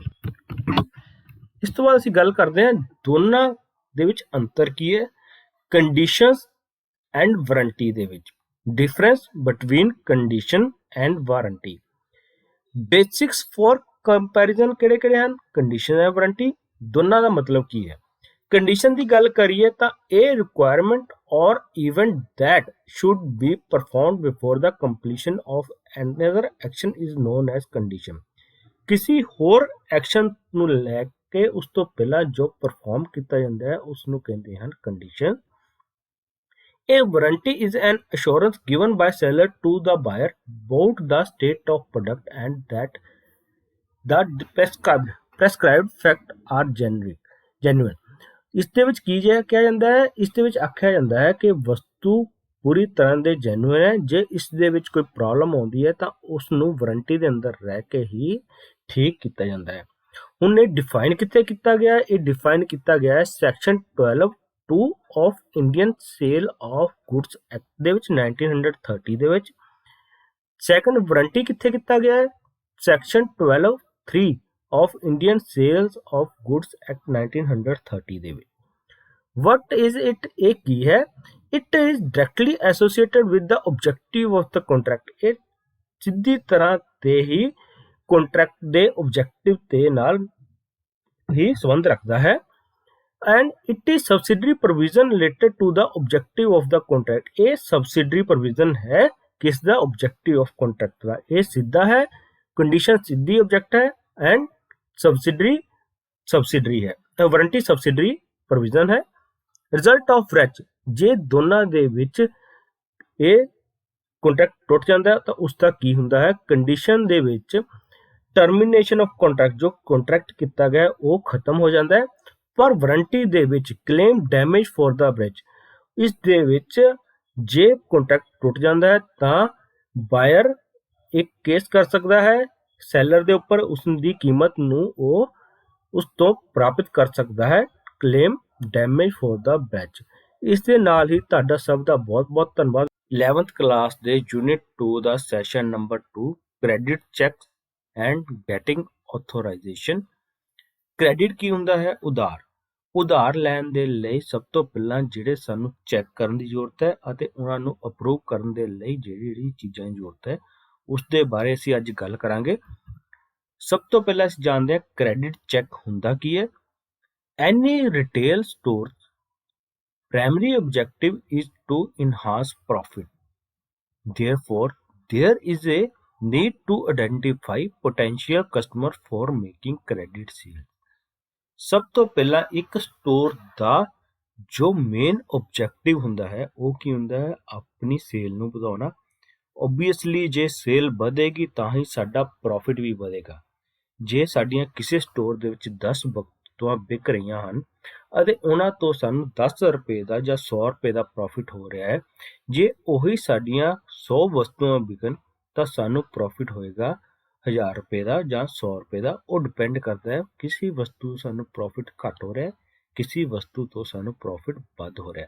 ਸਭ ਤੋਂ ਪਹਿਲਾ ਆਬਜੈਕਟਿਵ ਕੀ ਹੁੰਦਾ ਕਿਸੇ ਵੀ ਸਟੋਰ ਦਾ? ਆਪਣੀਆਂ ਵਸਤੂਆਂ ਨੂੰ ਵੱਧ ਤੋਂ ਵੱਧ ਵੇਚਣਾ ਅਤੇ ਵੱਧ ਤੋਂ ਵੱਧ ਪ੍ਰੋਫਿਟ ਪ੍ਰਾਪਤ ਕਰਨਾ। ਹੁਣ ਇਸ ਦੇ ਵਿੱਚ ਕ੍ਰੈਡਿਟ ਚੈੱਕ ਦੇ ਵਿੱਚ ਸਾਨੂੰ ਜਿਹੜੇ ਕਸਟਮਰਾਂ ਨੂੰ ਲੋਨ ਦੇਣਾ ਪੈਂਦਾ ਹੈ ਜਾਂ ਉਧਾਰ ਵਸਤੂਆਂ ਦੇਣੀਆਂ ਪੈਂਦੀਆਂ ਹਨ, ਸਭ ਤੋਂ ਪਹਿਲਾਂ ਅਸੀਂ ਉਹਨਾਂ ਦੇ ਬਾਰੇ ਜਾਣਨਾ ਹੈ। ਉਹ ਕਿਹੜੇ ਕਸਟਮਰ ਹਨ ਜਿਹੜੇ ਵਸਤੂਆਂ ਸਾਡੇ ਕੋਲ ਖਰੀਦਣਗੇ ਅਤੇ ਉਹਨਾਂ ਦੀ ਰਕਮ ਹੈ ਜੋ ਉਹ ਸਾਨੂੰ ਵਾਪਿਸ ਕਰਨਗੇ। Keeping this in mind, creditor must conduct credit checks in order to understand whether the customer has repay capacity or not. ਕੋਈ ਵਿਅਕਤੀ ਸਾਡੇ ਕੋਲੋਂ ਵਸਤੂਆਂ ਖਰੀਦ ਕੇ ਜਾ ਰਿਹਾ ਹੈ, ਪਰ ਸਭ ਤੋਂ ਪਹਿਲਾਂ ਅਸੀਂ ਜਾਣਨਾ ਹੈ ਕਿ ਉਹ ਦੇ ਕੋਲ ਇੰਨੀ ਕਪੈਸਿਟੀ ਹੈ, ਇੰਨੇ ਪੈਸੇ ਹਨ ਜੋ ਵਸਤੂਆਂ ਸਾਡੇ ਕੋਲੋਂ ਖਰੀਦ ਕੇ ਲੈ ਕੇ ਜਾ ਰਿਹਾ ਹੈ ਉਹ ਉਸ ਦੀ ਕੀਮਤ ਚੁਕਾ ਸਕੇਗਾ ਜਾਂ ਨਹੀਂ ਚੁਕਾ ਸਕੇਗਾ, ਇਸ ਦੇ ਬਾਰੇ ਅਸੀਂ ਜਾਣਨਾ ਹੈ।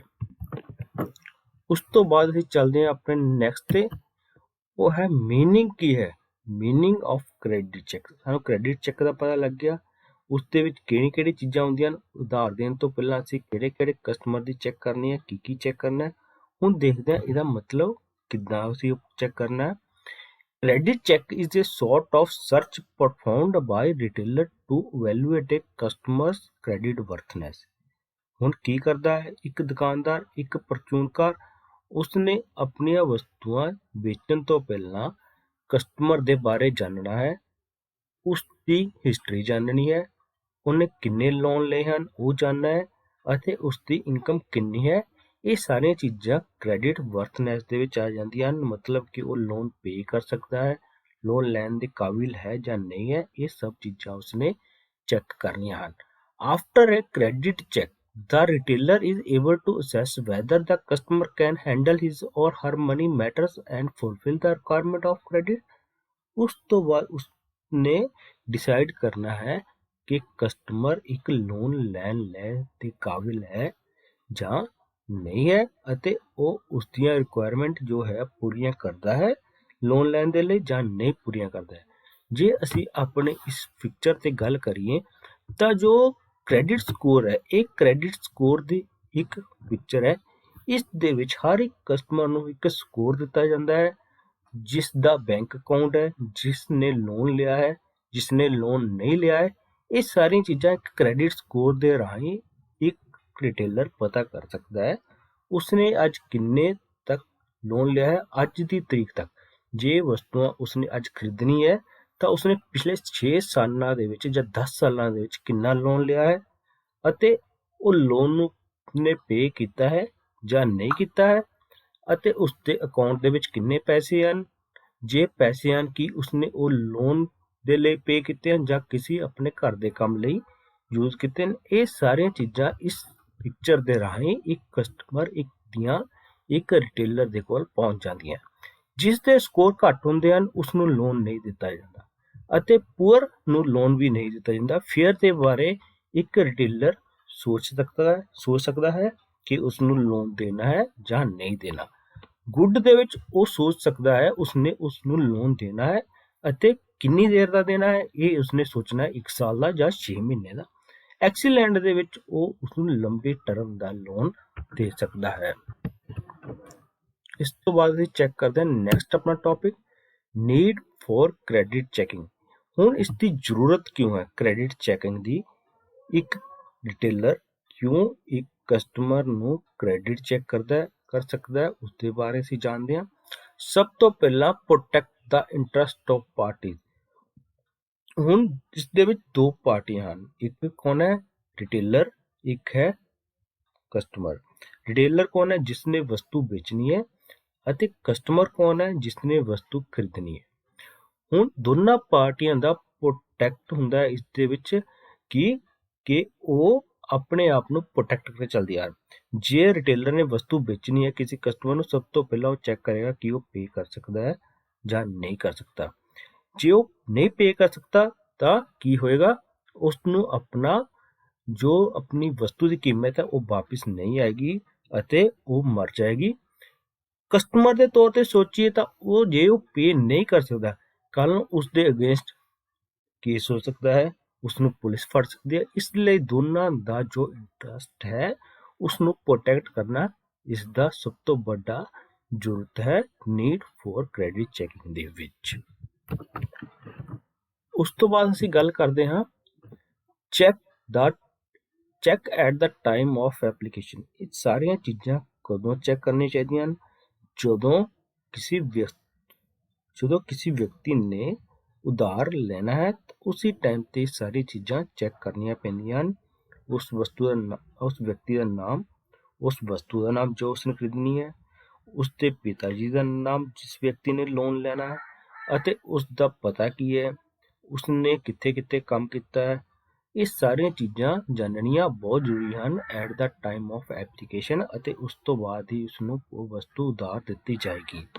ਇਸ ਤੋਂ ਬਾਅਦ ਗੱਲ ਕਰੀਏ ਤਾਂ ਪ੍ਰੋਵਾਈਡਸ ਇਨਫੋਰਮੇਸ਼ਨ। ਕ੍ਰੈਡਿਟ ਚੈੱਕ ਦੇ ਵਿੱਚ ਇੱਕ ਵਿਅਕਤੀ ਦੀ ਪੂਰੀ ਇਨਫੋਰਮੇਸ਼ਨ ਦਿੱਤੀ ਜਾਂਦੀ ਹੈ ਅਤੇ ਜਿਵੇਂ ਕਿ ਤੁਸੀਂ ਆਪਣੇ ਕਦੀ ਫਾਰਮ ਫਿਲ ਕਰਦੇ ਹੋਵੋਗੇ ਤਾਂ ਤੁਹਾਨੂੰ ਕਿਹੜੀ ਇਨਫੋਰਮੇਸ਼ਨ ਦੇਣੀ ਪੈਂਦੀ ਹੈ। ਸਭ ਤੋਂ ਪਹਿਲਾਂ ਆਪਣਾ ਨਾਮ, ਆਪਣੇ ਪਿਤਾ ਜੀ ਦਾ ਨਾਮ, ਤੁਹਾਡੇ ਮਾਤਾ ਜੀ ਦਾ ਨਾਮ, ਤੁਸੀਂ ਕਿੱਥੇ ਕੰਮ ਕਰਦੇ ਹੋ, ਤੁਹਾਡਾ ਪਤਾ ਕੀ ਹੈ, ਤੁਹਾਡੇ ਫੈਮਿਲੀ ਇਨਕਮ ਕੀ ਹੈ ਅਤੇ ਤੁਹਾਡੇ ਪਿਤਾ ਜੀ ਕਿੱਥੇ ਕੰਮ ਕਰਦੇ। ਸਾਰੀਆਂ ਚੀਜ਼ਾਂ ਸਾਨੂੰ ਇਨਫੋਰਮੇਸ਼ਨ ਦੇਣੀ ਪੈਂਦੀ ਹੈ ਅਤੇ ਉਸੇ ਤਰ੍ਹਾਂ ਜਦੋਂ ਇੱਕ ਵਿਅਕਤੀ ਉਧਾਰ ਲੈਣ ਲਈ ਵਸਤੂਆਂ ਕਿਸੇ ਦੁਕਾਨਦਾਰ, ਕਿਸੇ ਰਿਟੇਲਰ ਜਾਂ ਕਿਸੇ ਇੰਡਸਟਰੀ ਦੇ ਵਿੱਚ ਜਾਂਦਾ ਹੈ ਤਾਂ ਉਸਨੂੰ ਆਪਣੀਆਂ ਸਾਰੀ ਇਨਫੋਰਮੇਸ਼ਨ ਦੇਣੀ ਪੈਂਦੀ ਹੈ। ਉਸ ਤੋਂ ਬਾਅਦ ਅਸੀਂ ਗੱਲ ਕਰਦੇ ਹਾਂ credit of the customer given for last 6 years। ਹੁਣ ਇਹਦੇ ਵਿੱਚ ਅਸੀਂ ਕ੍ਰੈਡਿਟ ਸਕੋਰ ਦੇ ਵਿੱਚ ਪਿਛਲੇ 6 ਸਾਲਾਂ ਦਾ ਉਸਦਾ ਰਿਕਾਰਡ ਚੈੱਕ ਕਰ ਸਕਦੇ ਹਾਂ।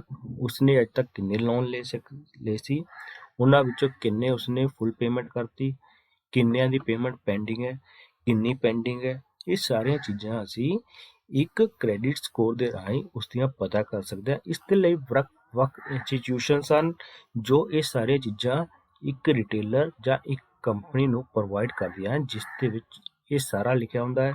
ਉਸਦੀ ਇਨਕਮ ਕੀ ਹੈ, ਉਸਨੇ ਕਿੰਨੇ ਲੋਨ ਲਏ ਹਨ, ਉਸਦੇ ਬੈਂਕ ਵਿੱਚ ਕਿੰਨੇ ਅਕਾਊਂਟ ਹਨ, ਉਸਦੇ ਕਿੰਨੇ ਘਰ ਹਨ।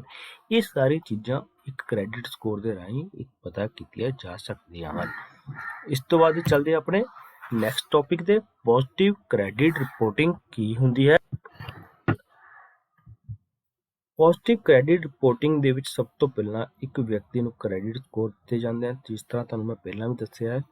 ਹੁਣ ਅਸੀਂ ਕ੍ਰੈਡਿਟ ਸਕੋਰ ਕਿੰਨੇ ਤੋਂ ਕਿੰਨੇ ਦੇ ਵਿੱਚ ਹੋਣ ਤਾਂ ਕੀ ਹੁੰਦਾ ਹੈ, ਇਸ ਦੇ ਬਾਰੇ ਜਾਣਦੇ ਹਾਂ। 300 ਤੋਂ 629 ਦੇ ਵਿੱਚ ਜੇ ਉਹਦੇ ਸਕੋਰ ਹੋਣ ਤਾਂ ਉਹ ਇੱਕ ਬੁਰਾ ਫਾਈਨੈਂਸ਼ੀਅਲ ਕ੍ਰਾਈਸਿਸ ਦੇ ਵਿੱਚੋਂ ਚੱਲ ਰਿਹਾ ਹੈ ਅਤੇ ਉਸਨੂੰ ਲੋਨ ਨਹੀਂ ਦੇਣਾ ਚਾਹੀਦਾ। 630 ਤੋਂ ਜੋ 699 ਦੇ ਵਿੱਚ ਚੱਲ ਰਿਹਾ ਹੈ ਤਾਂ ਉਹ ਕੁਝ ਫੇਅਰ ਕੰਡੀਸ਼ਨ ਦੇ ਵਿੱਚ ਹੈ, ਜਿਸ ਨੂੰ ਲੋਨ ਦੇਣ ਦੇ ਬਾਰੇ ਇੱਕ ਰਿਟੇਲਰ ਸੋਚ ਸਕਦਾ ਹੈ। ਪਰ ਇਹਦੇ ਵਿੱਚ ਵੀ ਥੋੜੀ ਕਨਫਿਊਜ਼ਨ ਰਹਿੰਦਾ ਹੈ ਕਿ ਉਹ ਲੋਨ ਪੇ ਕਰੇਗਾ ਜਾਂ ਨਹੀਂ ਪੇ ਕਰੇਗਾ, ਇਸ ਦੇ ਬਾਰੇ ਵੀ ਥੋੜਾ ਕਨਫਿਊਜ਼ਨ ਰਹਿੰਦਾ ਹੈ। 690 ਤੋਂ 719 ਦੇ ਵਿੱਚ ਹੋਵੇ ਤਾਂ ਉਸਦਾ ਕ੍ਰੈਡਿਟ ਸਕੋਰ ਬਹੁਤ ਵਧੀਆ ਹੁੰਦਾ ਹੈ। ਇਸ ਦੇ ਵਿੱਚ ਉਹ ਆਪਣੇ ਲੋਨ ਉਸਨੇ ਸਾਰੇ ਪੇ ਕੀਤੇ ਹੁੰਦੇ ਹਨ ਅਤੇ ਉਸਦਾ ਕ੍ਰੈਡਿਟ ਸਕੋਰ 690 ਤੋਂ 719 ਦੇ ਵਿੱਚ ਹੁੰਦਾ ਹੈ। ਜੇ ਉਸਦਾ ਸਕੋਰ 720 ਤੋਂ 850 ਦੇ ਵਿੱਚ ਹੈ ਤਾਂ ਉਹ ਐਕਸੀਲੈਂਟ ਕੰਡੀਸ਼ਨ ਦੇ ਵਿੱਚ ਹੋਏਗਾ ਅਤੇ ਆਪਣੇ ਪੂਰੇ ਲੋਨ ਉਸਨੇ ਪੇ ਕੀਤੇ ਹਨ, ਉਸਦੀ ਫਾਈਨੈਂਸ਼ੀਅਲ ਕੰਡੀਸ਼ਨ ਅੱਛੀ ਹੈ, ਉਸਦੇ ਬੈਂਕ ਅਕਾਊਂਟ ਦੇ ਵਿੱਚ ਪੈਸੇ ਵਧੀਆ ਹਨ, ਉਸ ਨੂੰ ਲੋਨ ਦੇ ਸਕਦਾ ਹੈ ਇੱਕ ਰਿਟੇਲਰ।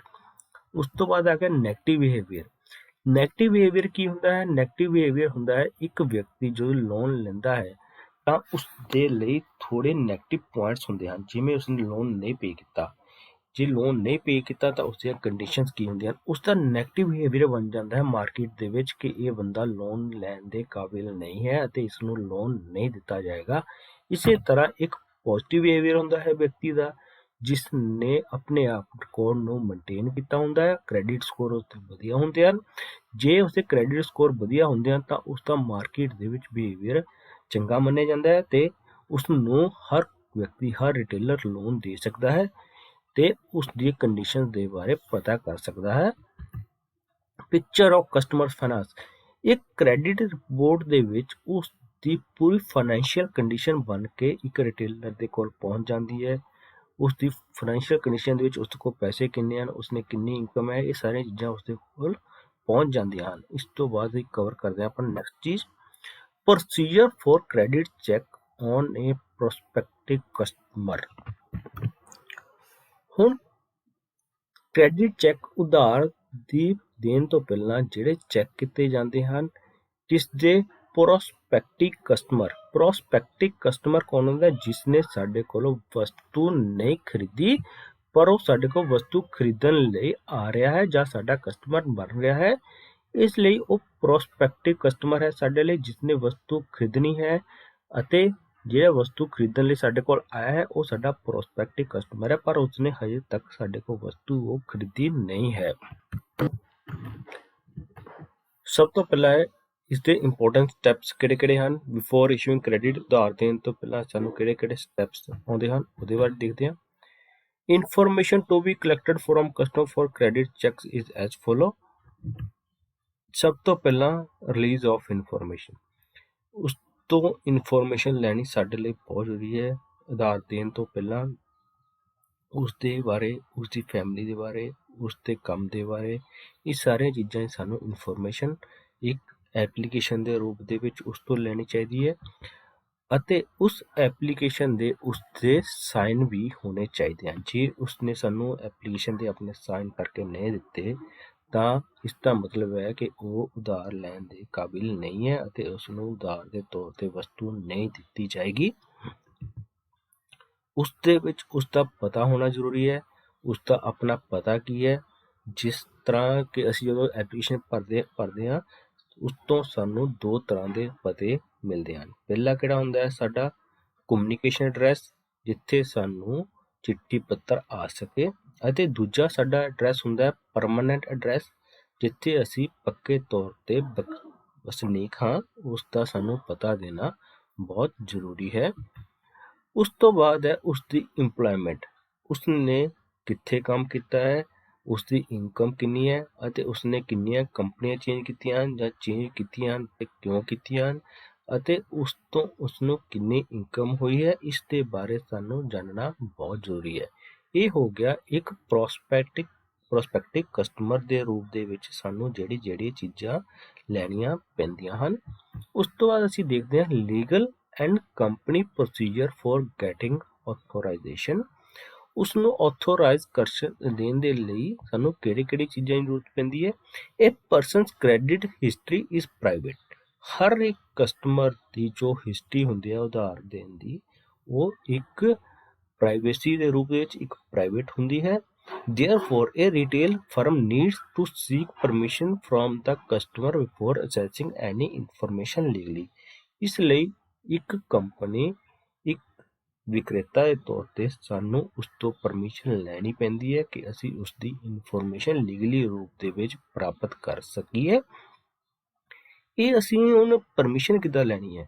ਇਹ ਅਸੀਂ ਪਰਮਿਸ਼ਨ ਲੈਣੀ ਜਦੋਂ ਅਸੀਂ ਉਸ ਕੋ ਐਪਲੀਕੇਸ਼ਨ ਫਿਲ ਕਰਦੇ ਹਾਂ ਤਾਂ ਉਸ ਦੇ ਉੱਪਰ ਲਿਖਿਆ ਹੁੰਦਾ ਹੈ ਕਿ ਅਸੀਂ ਤੁਹਾਡੀ ਇਨਫੋਰਮੇਸ਼ਨ ਕ੍ਰੈਡਿਟ ਸਕੋਰ ਦੇ ਰੂਪ ਦੇ ਵਿੱਚ ਅਸੀਂ ਅਲੱਗ-ਅਲੱਗ ਇੰਸਟੀਟਿਊਸ਼ਨ ਤੋਂ ਪ੍ਰਾਪਤ ਕਰ ਸਕਦੇ ਹਾਂ, ਜਿਸ ਦੇ ਨੀਚੇ ਉਹ ਸਾਈਨ ਕਰਕੇ ਸਾਨੂੰ ਦਿੰਦਾ ਹੈ ਅਤੇ ਅਸੀਂ ਉਸ ਦੀ ਇਨਫੋਰਮੇਸ਼ਨ ਅਲੱਗ-ਅਲੱਗ ਏਜੰਸੀਆਂ ਤੋਂ ਅਲੱਗ-ਅਲੱਗ ਥਾਵਾਂ ਤੋਂ ਕਢਵਾ ਸਕਦੇ ਹਾਂ।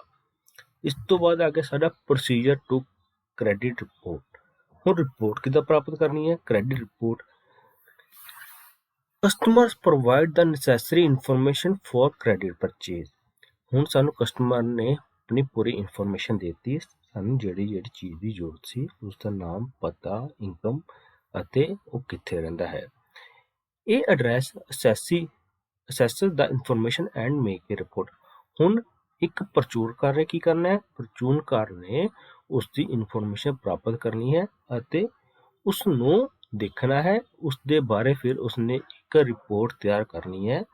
The retailer can directly ask the customer for credit worthiness। ਉਹ ਸਿੱਧਾ ਗਾਹਕ ਦੇ ਕੋਲੋਂ ਵੀ ਪੁੱਛ ਸਕਦਾ ਹੈ ਉਸ ਦੇ ਬਾਰੇ, ਉਸਨੇ ਕਿਹੜੇ ਲੋਨ ਲਏ ਹਨ ਅਤੇ ਉਸ ਦੀ ਕ੍ਰੈਡਿਟ ਵਰਥਨੈਸ ਕੀ ਹੈ, ਅਤੇ right it in credit report. ਉਹ ਉਸ ਨੂੰ ਕ੍ਰੈਡਿਟ ਰਿਪੋਰਟ ਦੇ ਰੂਪ ਦੇ ਵਿੱਚ ਲਿਖ ਸਕਦਾ ਹੈ ਅਤੇ ਲਿਖਣ ਤੋਂ ਬਾਅਦ ਉਹ ਚੈੱਕ ਕਰ ਸਕਦਾ ਹੈ ਕਿ ਉਹ ਲੋਨ ਲੈਣ ਦੇ ਕਾਬਿਲ ਹੈ ਜਾਂ ਨਹੀਂ ਹੈ। ਹੁਣ ਸਟੈਪਸ ਕਿਹੜੇ ਫੋਲੋ ਕਰਨੇ ਕ੍ਰੈਡਿਟ ਲੋਨ ਦੇਣ ਦੇ ਲਈ, ਉਧਾਰ ਦੇਣ ਦੇ ਲਈ ਸਾਨੂੰ ਸਟੈਪ ਕਿਹੜੇ ਇੱਕ ਪ੍ਰਚੂਨਕਾਰ ਦੇ ਰੂਪ ਦੇ ਵਿੱਚ ਲੈਣੇ ਚਾਹੀਦੇ ਹਨ। ਸਭ ਤੋਂ ਪਹਿਲਾ ਸਟੈਪ ਹੈ ensure that these customer will be both willing and able to pay in accordance with agreed upon term। ਹੁਣ ਅਸੀਂ ਟਰਮ ਵੀ ਲਗਾਤੀਆਂ। ਹੁਣ ਟਰਮ ਲਗਾਉਣ ਦੇ ਨਾਲ ਹੁਣ ਸਾਨੂੰ ਇਹ ਪਤਾ ਹੋਣਾ ਚਾਹੀਦਾ ਕਿ ਸਾਡਾ ਕਸਟਮਰ ਸਾਨੂੰ ਉਹਨਾਂ ਟਰਮ ਦੇ ਅਕੋਰਡਿੰਗ ਸਾਨੂੰ ਉਸ ਉਧਾਰ ਨੂੰ ਪੇ ਕਰ ਸਕਦਾ ਹੈ। ਕਿਸ ਰੂਪ ਦੇ ਵਿੱਚ? ਕਿਸ਼ਤਾਂ ਦੇ ਰੂਪ ਦੇ ਵਿੱਚ ਜਾਂ ਲੰਮ ਸਮ ਰੂਪ ਦੇ ਵਿੱਚ, ਮਤਲਬ ਇਕੱਠਾ ਪੇ ਕਰ ਸਕਦਾ ਹੈ। ਕਿੱਦਾਂ ਉਹ ਪੇ ਕਰ ਸਕਦਾ? ਕੰਡੀਸ਼ਨ ਅਸੀਂ ਲਗਾਤੀਆਂ। ਹੁਣ ਸਟੈਪਸ ਇਹਦੇ ਕਿਹੜੇ ਹਨ? ਸਭ ਤੋਂ ਪਹਿਲਾਂ ਤੁਹਾਨੂੰ ਕ੍ਰੈਡਿਟ ਪਾਲਿਸੀ ਕ੍ਰੀਏਟ ਕਰਨੀ ਪੈਂਦੀ ਹੈ। ਕ੍ਰੈਡਿਟ ਪਾਲਿਸੀ ਕੀ ਹੁੰਦਾ? ਉਸਦਾ ਨਾਮ, ਪਤਾ, ਐਡਰੈਸ, ਉਸ ਤੇ ਕਿੰਨਾ ਇੰਟਰਸਟ ਲੱਗੇਗਾ, ਸਾਰੀਆਂ ਚੀਜ਼ਾਂ ਇੱਕ ਕ੍ਰੈਡਿਟ ਪਾਲਿਸੀ ਦੇ ਰੂਪ ਦੇ ਵਿੱਚ ਸਾਡੇ ਸਾਹਮਣੇ ਆਉਂਦੀਆਂ ਹਨ। ਉਸ ਤੋਂ ਬਾਅਦ ਕਸਟਮਰ ਮਸਟ ਕੰਪਲੀਟ ਦਾ ਕ੍ਰੈਡਿਟ ਐਪਲੀਕੇਸ਼ਨ। ਹੁਣ ਜੋ ਗਾਹਕ ਹੈ ਉਸ ਨੂੰ ਜੋ ਐਪਲੀਕੇਸ਼ਨ ਦਿੱਤੀ ਗਈ ਹੈ ਫਿਲ ਕਰਨ ਦੇ ਲਈ, ਉਸ ਨੂੰ ਉਹ ਸਾਰੀ ਐਪਲੀਕੇਸ਼ਨ ਫਿਲ ਕਰਨੀ ਚਾਹੀਦੀ ਹੈ। ਉਸ ਨੂੰ ਉਸ ਦੇ ਵਿੱਚੋਂ ਕੋਈ ਵੀ ਕਾਲਮ ਜੇ ਛੱਡਦਾ ਹੈ ਤਾਂ ਉਸ ਦਾ ਰੀਜ਼ਨ ਪੁੱਛਣਾ ਚਾਹੀਦਾ ਹੈ। ਜੇ ਰੀਜ਼ਨ ਵੈਲਿਡ ਹੈ ਤਾਂ ਠੀਕ ਹੈ, ਜੇ ਨਹੀਂ ਵੈਲਿਡ ਹੈ ਤਾਂ ਸਾਨੂੰ ਉਸ ਦਾ ਜੋ ਉਧਾਰ ਦੇਣ ਦਾ ਤਰੀਕਾ ਹੈ ਉਸ ਨੂੰ ਮਨਾ ਕਰ ਦੇਣਾ ਚਾਹੀਦਾ ਹੈ।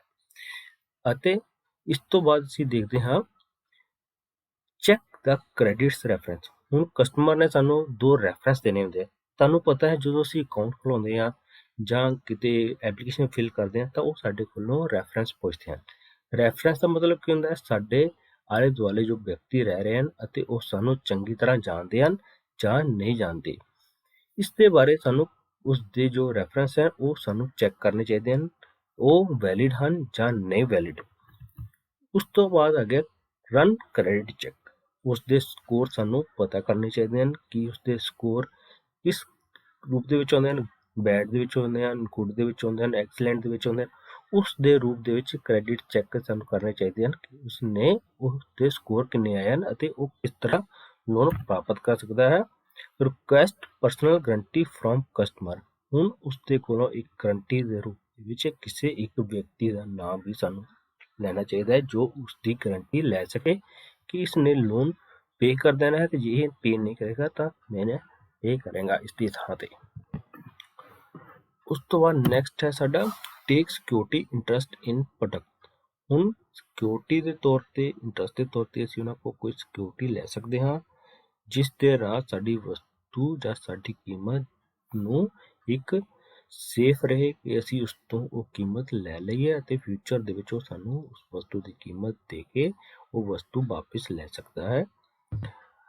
Set credit limits and payment terms. ਹੁਣ ਅਸੀਂ ਉਹਨੂੰ ਉਧਾਰ ਦੇਣਾ, ਮੰਨ ਲਈਏ ਕੋਈ ਵਿਅਕਤੀ ਲੋਨ ਲੈ ਰਿਹਾ ਹੈ ਅਤੇ ਉਸਨੇ ਉਧਾਰ ਲੈਣਾ ਹੈ, ਤਾਂ ਉਧਾਰ ਲੈਣ ਦੇ ਲਈ ਉਸ ਦੀ ਜੋ ਕ੍ਰੈਡਿਟ ਸਕੋਰ ਹੈ ਉਹ ਦੱਸ ਰਹੇ ਹਨ ਕਿ ਵਿਅਕਤੀ ਵਧੀਆ ਨਹੀਂ ਹੈ। ਹੁਣ ਅਸੀਂ ਉਸ ਦੀ ਕ੍ਰੈਡਿਟ ਲਿਮਿਟ ਕਰ ਸਕਦੇ ਹਾਂ। ਜੇ 100 ਰੁਪਏ ਦਾ ਲੋਨ ਮੰਗ ਰਿਹਾ ਤਾਂ ਅਸੀਂ ਉਸਨੂੰ 70 ਰੁਪਏ ਦਾ ਲੋਨ ਦੇ ਸਕਦੇ ਹਾਂ, ਬਾਕੀ 30 ਰੁਪਏ ਦਾ ਅਸੀਂ ਲੋਨ ਨਹੀਂ ਦੇ ਸਕਦੇ।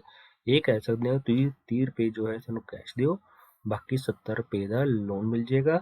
ਅਤੇ ਜੇ 70 ਰੁਪਏ ਦਾ ਲੋਨ ਮਿਲੇਗਾ ਤਾਂ ਉਸ ਨੂੰ ਅਸੀਂ 10-10 ਰੁਪਏ ਦੀ 7 ਕਿਸ਼ਤਾਂ ਬਣਾ ਕੇ ਤੁਹਾਡੇ ਕੋਲੋਂ ਵਾਪਿਸ ਲਵਾਂਗੇ, ਜਾਂ 70 ਰੁਪਏ ਸਾਨੂੰ ਇਸ ਤਰੀਕ ਨੂੰ ਵਾਪਿਸ ਦੇ ਦਿਓ।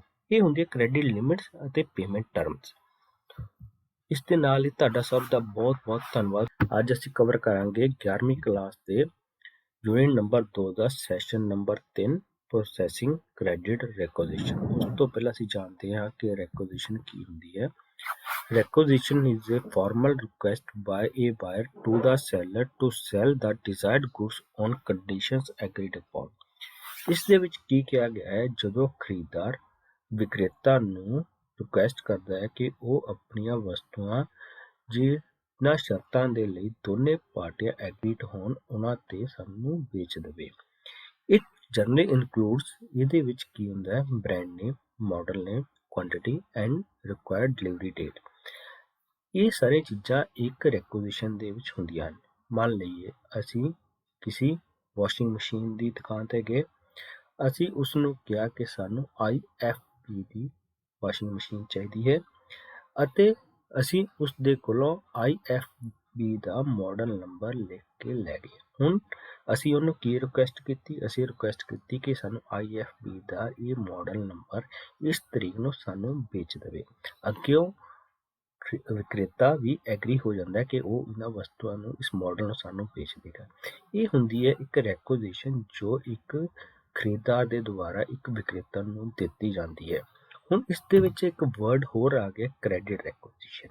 ਹੁਣ ਕ੍ਰੈਡਿਟ ਰੈਕੁਜ਼ੀਸ਼ਨ ਕੀ ਹੁੰਦੀ ਹੈ, when a requisition is made by a buyer to seller to provide credit facility for purchase of goods, it is known as credit requisition. ਇਸ ਦੇ ਵਿੱਚ ਕੀ ਕਿਹਾ ਗਿਆ ਹੈ, ਜਦੋਂ ਖਰੀਦਦਾਰ ਵਿਕਰੇਤਾ ਨੂੰ ਰਿਕੁਐਸਟ ਕਰਦਾ ਹੈ ਕਿ ਉਹ ਆਪਣੀਆਂ ਵਸਤੂਆਂ ਉਧਾਰ ਤੇ ਉਹਨਾਂ ਨੂੰ ਵੇਚ ਦੇਵੇ ਤਾਂ ਉਸ ਨੂੰ ਕਿਹਾ ਜਾਂਦਾ ਹੈ credit ਰੈਕੁਜ਼ੀਸ਼ਨ। The rules for availing credit facility are normally provided by the organization। ਇਸ ਦੇ ਵਿੱਚ ਉਹ ਸੰਸਥਾ ਜਿਸ ਸੰਸਥਾ ਤੋਂ ਉਸਨੇ ਲੋਨ ਲੈਣਾ ਹੈ ਉਹ ਇਸ ਦੇ ਵਿੱਚ ਉਸ ਨੂੰ ਲੋਨ ਦੇ ਕੇ ਉਹ ਵਸਤੂਆਂ ਨੂੰ ਵੇਚ ਦਿੰਦੀ ਹੈ। ਅੱਜ ਦੀ ਡੇਟ ਦੇ ਵਿੱਚ ਜੇ ਅਸੀਂ ਗੱਲ ਕਰੀਏ ਤਾਂ ਵੱਖ-ਵੱਖ ਰਿਟੇਲਰ ਕੀ ਕਰ ਰਹੇ ਹਨ, ਇੱਕ ਥਰਡ ਪਾਰਟੀ ਇਨਕਲੂਡ ਕਰ ਰਹੇ ਹਨ ਜਿਸ ਨੂੰ ਅਸੀਂ ਬਜਾਜ ਫਿਨਸਰਵ ਕਹਿ ਰਹੇ ਹਾਂ। ਉਹ ਉਸ ਦੇ ਥਰੂ ਆਪਣੀਆਂ ਵਸਤੂਆਂ ਉਧਾਰ ਤੇ ਖਰੀਦਦਾਰ ਨੂੰ ਵੇਚ ਰਹੇ ਹਨ। ਇਸ ਤੋਂ ਬਾਅਦ ਅਸੀਂ ਚੱਲਦੇ ਹਾਂ ਇਸੀ ਦੇ ਵਿੱਚ ਕ੍ਰੈਡਿਟ ਲਿਮਿਟ ਕੀ ਹੁੰਦੀ ਹੈ ਉਸ ਦੇ ਬਾਰੇ ਜਾਣਦੇ ਹਾਂ। Credit limit means the maximum amount of money extended through a line of credit and maximum amount of credit allowed to the customer to purchase in a retail store। ਹੁਣ ਕੀ ਹੋਇਆ, ਇੱਕ ਕਸਟਮਰ ਦੁਕਾਨ ਤੇ ਗਿਆ, ਉਸਨੇ ਆਪਣੀ ਪੂਰੀ ਡਿਟੇਲ ਦਿੱਤੀ ਤਾਂ ਉਸ ਦੀ ਡਿਟੇਲ ਲੈਣ ਤੋਂ ਬਾਅਦ ਉਸ ਰਿਟੇਲਰ ਨੇ ਉਸ ਨੂੰ ਲੋਨ ਦੇਣ ਦੇ ਲਈ ਸੋਚਿਆ। ਉਸ ਲੋਨ ਦੇਣ ਤੋਂ ਪਹਿਲਾਂ ਉਸਨੇ ਜੋ ਰਿਕੁਐਸਟ ਕੀਤੀ ਸੀ ਉਸ ਨੂੰ ਲੋਨ ਲੈਣ ਦੇ ਲਈ, ਤਾਂ ਕੀ ਹੋਇਆ, ਡਿਟੇਲ ਦੇਣ ਤੋਂ ਬਾਅਦ ਉਸ ਰਿਟੇਲਰ ਨੂੰ ਪਤਾ ਚੱਲ ਗਿਆ ਕਿ ਮੈਨੂੰ ਜ਼ਿਆਦਾ ਦੇਰ ਤੱਕ ਲੋਨ ਨਹੀਂ ਦੇ ਸਕਦਾ। ਇਸ ਲਈ ਉਸਨੇ ਉਸ ਦੀ ਇੱਕ ਲਿਮਿਟ ਤਿਆਰ ਕਰਤੀ। ਜੇ ਉਹ 1 ਲੱਖ ਦਾ ਲੋਨ ਲੈਣਾ ਚਾਹੁੰਦਾ ਹੈ ਤਾਂ ਉਸਨੂੰ ਸਿਰਫ 50,000 ਦਾ ਲੋਨ ਦੇਗਾ ਅਤੇ ਬਾਕੀ ਦਾ 50,000 ਉਸਨੂੰ ਇਮੀਡੀਏਟਲੀ ਜਮ੍ਹਾਂ ਕਰਨਾ ਪਏਗਾ। ਉਹ ਹੁੰਦੀ ਹੈ ਲਿਮਿਟ। ਲਿਮਿਟ ਦੇ ਵਿੱਚ ਕੀ ਹੁੰਦਾ ਹੈ, ਇੱਕ ਕਸਟਮਰ ਨੂੰ ਅਸੀਂ ਇੱਕ ਲਿਮਿਟ ਤੱਕ ਹੀ ਲੋਨ ਦੇਣਾ, ਉਸ ਤੋਂ ਬਾਅਦ ਅਸੀਂ ਉਸਨੂੰ ਉਧਾਰ ਨਹੀਂ ਦੇ ਸਕਦੇ। ਉਹ ਹੁੰਦੀ ਹੈ ਉਸਦੀ ਮੈਕਸਿਮਮ ਲਿਮਿਟ। ਜਦੋਂ ਅਸੀਂ ਤੁਸੀਂ ਦੇਖਿਆ ਹੋਣਾ ਤੁਹਾਡੇ ਪੇਰੈਂਟਸ ਜਾਂ ਕੋਈ ਹੋਰ ਕੋਈ ਲੋਨ ਲੈਂਦਾ ਹੈ ਤਾਂ ਉਹਨਾਂ ਨੂੰ ਇੱਕ ਤਰ੍ਹਾਂ ਕਿਹਾ ਜਾਂਦਾ ਹੈ ਤੁਸੀਂ ਸਿਰਫ 5 ਲੱਖ ਦਾ 2 ਲੱਖ ਦਾ ਜਾਂ 3 ਲੱਖ ਦਾ ਜਾਂ 1 ਲੱਖ ਦਾ ਹੀ ਲੋਨ ਲੈ ਸਕਦੇ ਹੋ। ਉਸ ਤੋਂ ਜ਼ਿਆਦਾ ਤੁਸੀਂ ਲੋਨ ਨਹੀਂ ਲੈ ਸਕਦੇ। ਉਹ ਜਿਹੜੀ ਉਹਨਾਂ ਨੇ ਇੱਕ ਲਿਮਿਟ ਲਗਾਈ ਹੁੰਦੀ ਹੈ 1 ਲੱਖ 3 ਲੱਖ 5 ਲੱਖ, ਉਹ ਉਹਨਾਂ ਦੀ ਫਾਈਨੈਂਸ਼ੀਅਲ ਕੰਡੀਸ਼ਨ ਦੇ ਅਕੋਰਡਿੰਗ ਹੀ ਲਗਾਈ ਹੁੰਦੀ ਹੈ ਕਿ ਉਸ ਤੋਂ ਜ਼ਿਆਦਾ ਉਹ ਲੋਨ ਨਹੀਂ ਲੈ ਸਕਦੇ। ਇਸ ਤੋਂ ਅਸੀਂ ਅੱਗੇ ਚੱਲਦੇ ਹਾਂ। ਅੱਗੇ ਹੈ credit acquisition documents require information about the following. ਹੁਣ ਇਸ ਲਈ ਸਾਨੂੰ ਕਿਹੜੇ ਡਾਕੂਮੈਂਟ ਚਾਹੀਦੇ ਹਨ ਜੋ ਸਾਨੂੰ ਇਨਫੋਰਮੇਸ਼ਨ ਦਿੰਦੇ ਹਨ ਇੱਕ ਕਸਟਮਰ ਦੇ ਬਾਰੇ। ਉਹ ਕਿਹੜੇ ਡਾਕੂਮੈਂਟ, ਚਲੋ ਦੇਖਦੇ ਹਾਂ। ਸਭ ਤੋਂ ਪਹਿਲਾਂ ਡਿਜ਼ਾਇਰਡ ਆਈਟਮਸ ਔਰ ਸਰਵਿਸਿਜ਼। ਹੁਣ ਇੱਕ ਕਸਟਮਰ ਨੇ ਕਿਹੜੀਆਂ ਵਸਤੂਆਂ ਖਰੀਦਣ ਦੇ ਲਈ ਸੋਚਿਆ ਹੈ ਉਧਾਰ ਲੈਣ ਤੋਂ ਪਹਿਲਾਂ, ਡਿਜ਼ਾਇਰ ਆਈਟਮਸ ਔਰ ਸਰਵਿਸਿਜ਼ ਕੀ ਹਨ। ਮੰਨ ਲਈਏ ਮੇਰੀ ਅੱਜ ਡਿਜ਼ਾਇਰ ਆਈਟਮ ਹੈ ਇੱਕ LED ਲੈਣਾ, ਇੱਕ LED TV ਲੈਣਾ। ਇਹ ਮੇਰੀ ਇੱਕ ਡਿਜ਼ਾਇਰਡ ਆਈਟਮ ਹੈ ਜਾਂ ਗੁਡਸ ਹੈ। ਇਸ ਤੋਂ ਬਾਅਦ ਕੀ ਹੋਏਗਾ, ਹੁਣ ਮੈਂ ਕੀ ਸੋਚਾਂਗਾ, possible vendor to fulfil my order. ਹੁਣ ਮੈਂ ਕੀ ਕਰੂੰਗਾ, ਮੈਨੂੰ ਜੋ LED TV ਚਾਹੀਦਾ ਹੈ ਉਹ ਹੈ ਸੈਮਸੰਗ ਦਾ। ਹੁਣ ਸੈਮਸੰਗ ਦਾ LED TV ਮੈਨੂੰ ਹੁਸ਼ਿਆਰਪੁਰ ਦੇ ਵਿੱਚੋਂ ਜਾਂ ਜਲੰਧਰ ਦੇ ਵਿੱਚੋਂ ਜਾਂ ਅੰਮ੍ਰਿਤਸਰ ਵਿੱਚੋਂ ਜਾਂ ਬਠਿੰਡੇ ਵਿੱਚੋਂ ਕਿਸ ਥਾਂ ਤੋਂ ਉਹ ਮਿਲ ਸਕਦਾ ਹੈ। ਹੁਣ ਮੈਂ ਉਹਨਾਂ ਦੁਕਾਨਾਂ ਦੀ ਸਰਚ ਕਰਨੀ ਸ਼ੁਰੂ ਕਰਾਂਗਾ। ਉਸ ਤੋਂ ਬਾਅਦ ਐਨੀ ਬਜਟ ਕੋਟੇਸ਼ਨ ਔਰ ਪ੍ਰਪੋਜ਼ਲ ਰਿਸੀਵ। ਹੁਣ ਮੈਂ ਕੀ ਕਰਾਂਗਾ, ਅਲੱਗ-ਅਲੱਗ ਦੁਕਾਨਾਂ ਤੇ ਜਾਊਂਗਾ, ਉਹਨਾਂ ਦੇ ਰੇਟ ਪਤਾ ਕਰੂੰਗਾ। ਮੰਨ ਲਈਏ ਅੱਜ ਜ਼ਿਲ੍ਹੇ ਦੇ ਵਿੱਚ 10 ਦੁਕਾਨਾਂ ਹਨ ਸ਼ਹਿਰ ਦੇ ਵਿੱਚ, ਤਾਂ ਉਹ 10 ਦੁਕਾਨਾਂ ਤੇ ਜਾ ਕੇ ਮੈਂ ਅਲੱਗ-ਅਲੱਗ ਥਾਵਾਂ ਤੇ ਰੇਟ ਪਤਾ ਕਰੂੰਗਾ, ਉਹਨਾਂ ਦੇ ਪ੍ਰਾਈਸ ਕੀ ਹੈ, ਪ੍ਰਾਈਸ ਕੋਟੇਸ਼ਨ ਕੀ ਹੈ। ਉਸ ਤੋਂ ਬਾਅਦ ਮੈਂ ਉਹਨਾਂ ਦੀ ਪ੍ਰਪੋਜ਼ਲ ਦੇ ਬਾਰੇ ਸੋਚੂੰਗਾ। ਹੁਣ ਮੈਂ ਵਸਤੂਆਂ ਖਰੀਦ ਲਈਆਂ ਇੱਕ ਦੁਕਾਨ ਤੇ ਜਾ ਕੇ, ਹੁਣ ਮੈਂ ਉਹਨਾਂ ਦੀ ਡਿਲੀਵਰੀ ਇੰਸਟਰਕਸ਼ਨ ਦੇਖੂੰਗਾ, ਉਹ ਮੈਨੂੰ ਫ੍ਰੀ ਪ੍ਰੋਵਾਈਡ ਕਰਨੀ ਹੈ ਜਾਂ ਪੇਡ ਹੋਏਗੀ। ਜੇ ਪੇਡ ਹੋਏਗੀ ਤਾਂ ਉਹਦਾ ਕਿੰਨਾ ਖਰਚਾ ਹੋਏਗਾ। ਉਸ ਤੋਂ ਬਾਅਦ ਕੈਪੀਟਲ ਇਨੀਸ਼ੀਅਲ ਡਿਟੇਲ, ਮੇਰੇ ਕੋਲ ਕਿੰਨੇ ਪੈਸੇ ਹਨ, ਕੀ ਮੈਂ ਆਪਣੀ ਰਿਕੁਆਇਰਮੈਂਟ ਪੂਰੀ ਕਰ ਸਕਦਾ ਜਾਂ ਨਹੀਂ ਕਰ ਸਕਦਾ। ਉਸ ਤੋਂ ਬਾਅਦ ਇੱਕ ਰਿਟੇਲਰ ਇੱਕ ਕਸਟਮਰ ਦੀ ਪੂਰੀ ਡਿਟੇਲ ਲਏਗਾ ਕਿ ਉਹ ਕੌਣ ਹੈ, ਉਸਦਾ ਨਾਮ ਕੀ ਹੈ, ਉਸਦੇ ਪਿਤਾ ਜੀ ਦਾ ਨਾਮ ਕੀ ਹੈ, ਉਸਦਾ ਐਡਰੈਸ ਕੀ ਹੈ, ਉਸਦੀ ਕੰਟੈਕਟ ਇਨਫੋਰਮੇਸ਼ਨ ਕੀ ਹੈ, ਇੱਥੇ ਕੰਮ ਕਰਦਾ, ਉਸ ਦੀ ਮੰਥਲੀ ਇਨਕਮ ਕੀ ਹੈ। ਇਹ ਸਾਰੀਆਂ ਚੀਜ਼ਾਂ ਇੱਕ ਰਿਟੇਲਰ ਕਿਸੇ ਨੂੰ ਵਸਤੂਆਂ ਵੇਚਣ ਤੋਂ ਪਹਿਲਾਂ ਪੂਰੀ ਤਰ੍ਹਾਂ ਸੋਚੇਗਾ। ਉਸ ਦੇ ਰਿਲੇਟਡ ਅਕਾਊਂਟਿੰਗ ਡਿਟੇਲ ਲੇਗਾ, ਉਸਦੀ ਫਾਈਨੈਂਸ਼ੀਅਲ ਕੰਡੀਸ਼ਨ ਕੀ ਹੈ, ਰਿਲੇਟਡ ਅਕਾਊਂਟਿੰਗ ਡਿਟੇਲ ਆ ਗਈ, ਉਸਦੀ ਫਾਈਨੈਂਸ਼ੀਅਲ ਕੰਡੀਸ਼ਨ ਕੀ ਹੈ, ਉਸ ਦੇ ਕੋਲ ਕਿੰਨੇ ਪੈਸੇ ਹਨ, ਉਸਨੇ ਕਿੰਨੇ ਲੋਨ ਲਏ ਹਨ, ਉਸਦੇ ਬੈਂਕ ਦੇ ਵਿੱਚ ਕਿੰਨੇ ਪੈਸੇ ਹਨ, ਉਸਦੇ ਕੋਲ ਕਾਰ ਹੈ, ਉਸਦਾ ਆਪਣਾ ਘਰ ਹੈ, ਜੇ ਆਪਣਾ ਘਰ ਹੈ ਤਾਂ ਕਿੱਥੇ ਹੈ, ਉਹ ਜ਼ਿਲ੍ਹੇ ਦੇ ਵਿੱਚ ਹੀ ਹੈ ਜਾਂ ਜ਼ਿਲ੍ਹੇ ਤੋਂ ਬਾਹਰ ਹੈ। ਸਾਰੀਆਂ ਚੀਜ਼ਾਂ ਦੀ ਡਿਟੇਲ ਇੱਕ ਰਿਟੇਲਰ ਉਸ ਵਿਅਕਤੀ ਤੋਂ ਲਏਗਾ। ਉਸ ਤੋਂ ਬਾਅਦ ਅਸੀਂ ਜਾਣਦੇ ਹਾਂ ਪ੍ਰੋਸੈਸ ਆਫ ਐਪਲੀਕੇਸ਼ਨ ਕੀ ਹੁੰਦਾ ਹੈ। Identify the customers need and provide credit facility. ਹੁਣ ਇੱਕ ਕਸਟਮਰ ਦੀ ਅਸੀਂ ਡਿਟੇਲ ਪਤਾ ਕਰਨੀ ਹੈ, ਉਹ ਸਾਡੇ ਕੋਲ ਦੁਕਾਨ ਤੇ ਕੀ ਲੈਣ ਆਇਆ ਹੈ, ਅਤੇ ਪ੍ਰੋਵਾਈਡ ਕ੍ਰੈਡਿਟ ਫੈਸਿਲਿਟੀ, ਅਤੇ ਉਹਨਾਂ ਨੂੰ ਉਧਾਰ ਦੇਣ ਦੀ ਫੈਸਿਲਿਟੀ ਦੇ ਬਾਰੇ ਵੀ ਪੂਰੀ ਜਾਣਕਾਰੀ ਦੇਣੀ ਹੈ।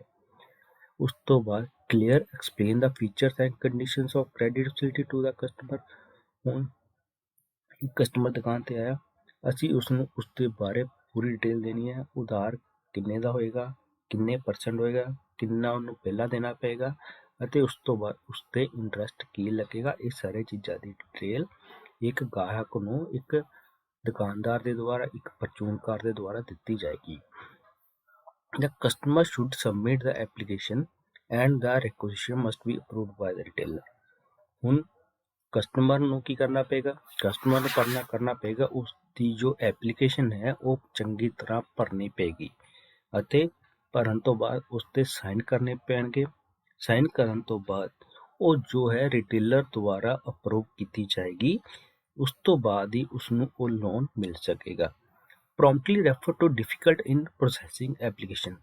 ਕੁਝ ਐਪਲੀਕੇਸ਼ਨ ਦੇ ਵਿੱਚ ਡਿਟੇਲ ਆ ਜਾਂਦੀ ਹੈ, ਕੁਝ ਦੇ ਵਿੱਚ ਔਖਾ ਹੁੰਦਾ ਹੈ ਕਿ ਅਪਰੂਵ ਕਰਨਾ, ਉਹਨਾਂ ਨੂੰ ਪ੍ਰੋਸੈਸਿੰਗ ਕਰਨੀ ਪੈਂਦੀ ਹੈ, ਅਤੇ ਪ੍ਰੋਸੈਸਿੰਗ ਕਰਨ ਤੋਂ ਬਾਅਦ ਇੱਕ ਵਾਰ ਅਪਰੂਵ ਹੋ ਗਿਆ ਤਾਂ ਸੇਲਜ਼ ਮੈਨੇਜਰ ਕੀ ਹੈ ਉਸ ਵਿਅਕਤੀ ਨੂੰ ਦੇ ਕੇ ਉਹ ਵਸਤੂ ਵੇਚ ਦਿੰਦਾ ਹੈ।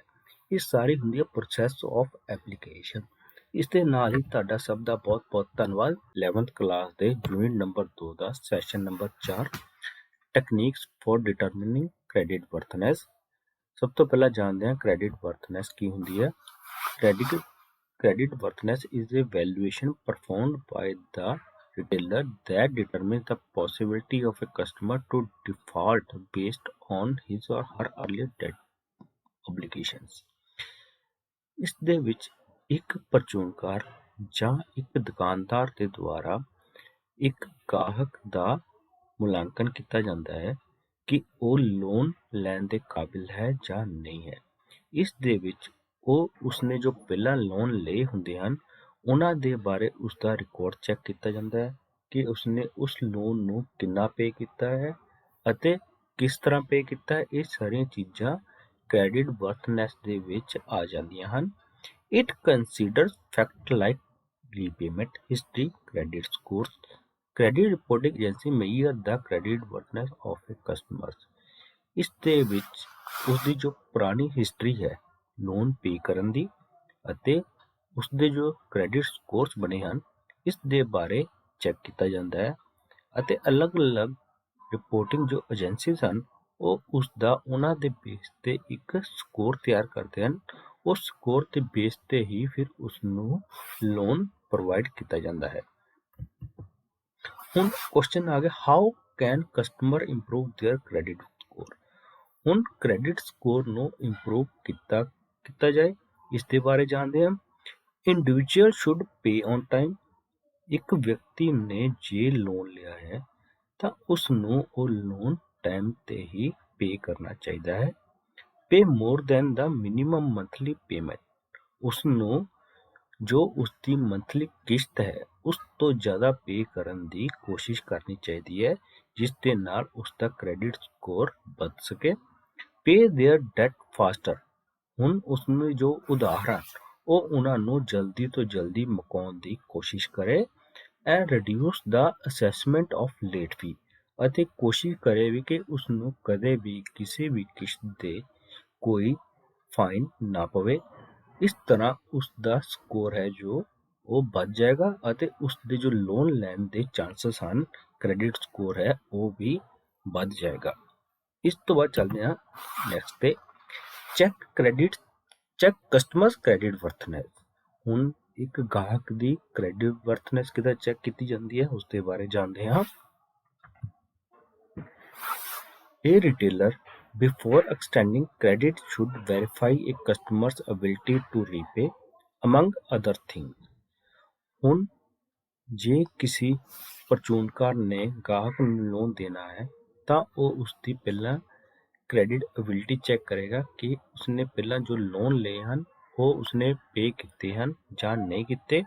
ਇਸ ਦੇ ਨਾਲ ਹੀ ਉਹ ਹੋਰ ਚੀਜ਼ਾਂ ਵੀ ਚੈੱਕ ਕਰੇਗਾ ਜਿਸ ਤਰ੍ਹਾਂ ਕਿ ਉਸਦਾ ਅਕਾਊਂਟ ਵਿੱਚ ਕਿੰਨੇ ਪੈਸੇ ਹਨ, ਉਸਦੀ ਫਾਈਨੈਂਸ਼ੀਅਲ ਕੰਡੀਸ਼ਨ ਕਿੱਦਾਂ ਦੀ ਹੈ, ਉਸਨੇ ਕਿੱਥੇ ਕੰਮ ਕੀਤਾ ਹੈ ਅਤੇ ਉਹ ਇਸ ਵਕਤ ਕਿੱਥੇ ਕੰਮ ਕਰ ਰਿਹਾ ਹੈ, ਉਸਦੀ ਸੈਲਰੀ ਕੀ ਹੈ। ਇਸ ਤਰ੍ਹਾਂ ਦੀ ਸਾਰੀ ਚੀਜ਼ਾਂ ਉਹ ਚੈੱਕ ਕਰੇਗਾ ਉਸਦੀ ਕ੍ਰੈਡਿਟ ਵਰਥਨੈਸ ਨੂੰ ਚੈੱਕ ਕਰਨ ਦੇ ਲਈ। To keep an eye on the customer and their ability to pay whether what they owe, the retailer should keep the following in mind। ਹੁਣ ਗਾਹਕ ਨੂੰ ਲੋਨ ਦੇਣ ਤੋਂ ਪਹਿਲਾਂ ਪਰਚੂਨਕਾਰ ਨੂੰ ਕੀ ਦੇਖਣਾ ਚਾਹੀਦਾ ਹੈ। ਰਿਕੁਆਇਰਡ ਇਹ ਕ੍ਰੈਡਿਟ ਐਪਲੀਕੇਸ਼ਨ, ਉਸ ਤੋਂ ਇੱਕ ਐਪਲੀਕੇਸ਼ਨ ਸਾਈਨ ਕਰਵਾਉਣੀ ਚਾਹੀਦੀ ਹੈ ਜਿਸ ਦੇ ਵਿੱਚ ਉਸਨੇ ਪੂਰੀ ਡਿਟੇਲ ਦਿੱਤੀ ਹੋਵੇ ਆਪਣੇ ਲੋਨ ਦੀ, ਆਪਣੇ ਕੰਮ ਦੀ, ਆਪਣੀ ਅਤੇ ਕਿੱਥੇ ਉਸਨੇ ਕੰਮ ਕੀਤਾ ਹੈ ਅਤੇ ਉਸਦੀ ਐਜੂਕੇਸ਼ਨ ਕੀ ਹੈ। Check publicly available information. ਉਹ ਉਸਦੀ ਜੋ ਪਬਲਿਕਲੀ ਇਨਫੋਰਮੇਸ਼ਨ ਹੈ ਉਸਨੂੰ ਚੈੱਕ ਕਰੇ ਕਿ ਉਸਦੀ ਇਨਫੋਰਮੇਸ਼ਨ ਸਹੀ ਹੈ, ਉਸਦੇ ਨਾਲ ਮੈਚ ਕਰ ਰਹੀ ਹੈ ਜਾਂ ਨਹੀਂ ਕਰ ਰਹੀ। ਉਸ ਤੋਂ ਬਾਅਦ ਉਹ ਕ੍ਰੈਡਿਟ ਇਵੈਲੂਏਸ਼ਨ ਟੂਲਸ ਚੈੱਕ ਕਰੇ ਜਿਸ ਦੇ ਵਿੱਚ ਉਹ ਉਸਦੇ ਕ੍ਰੈਡਿਟ ਸਕੋਰ ਚੈੱਕ ਕਰ ਸਕਦਾ ਹੈ।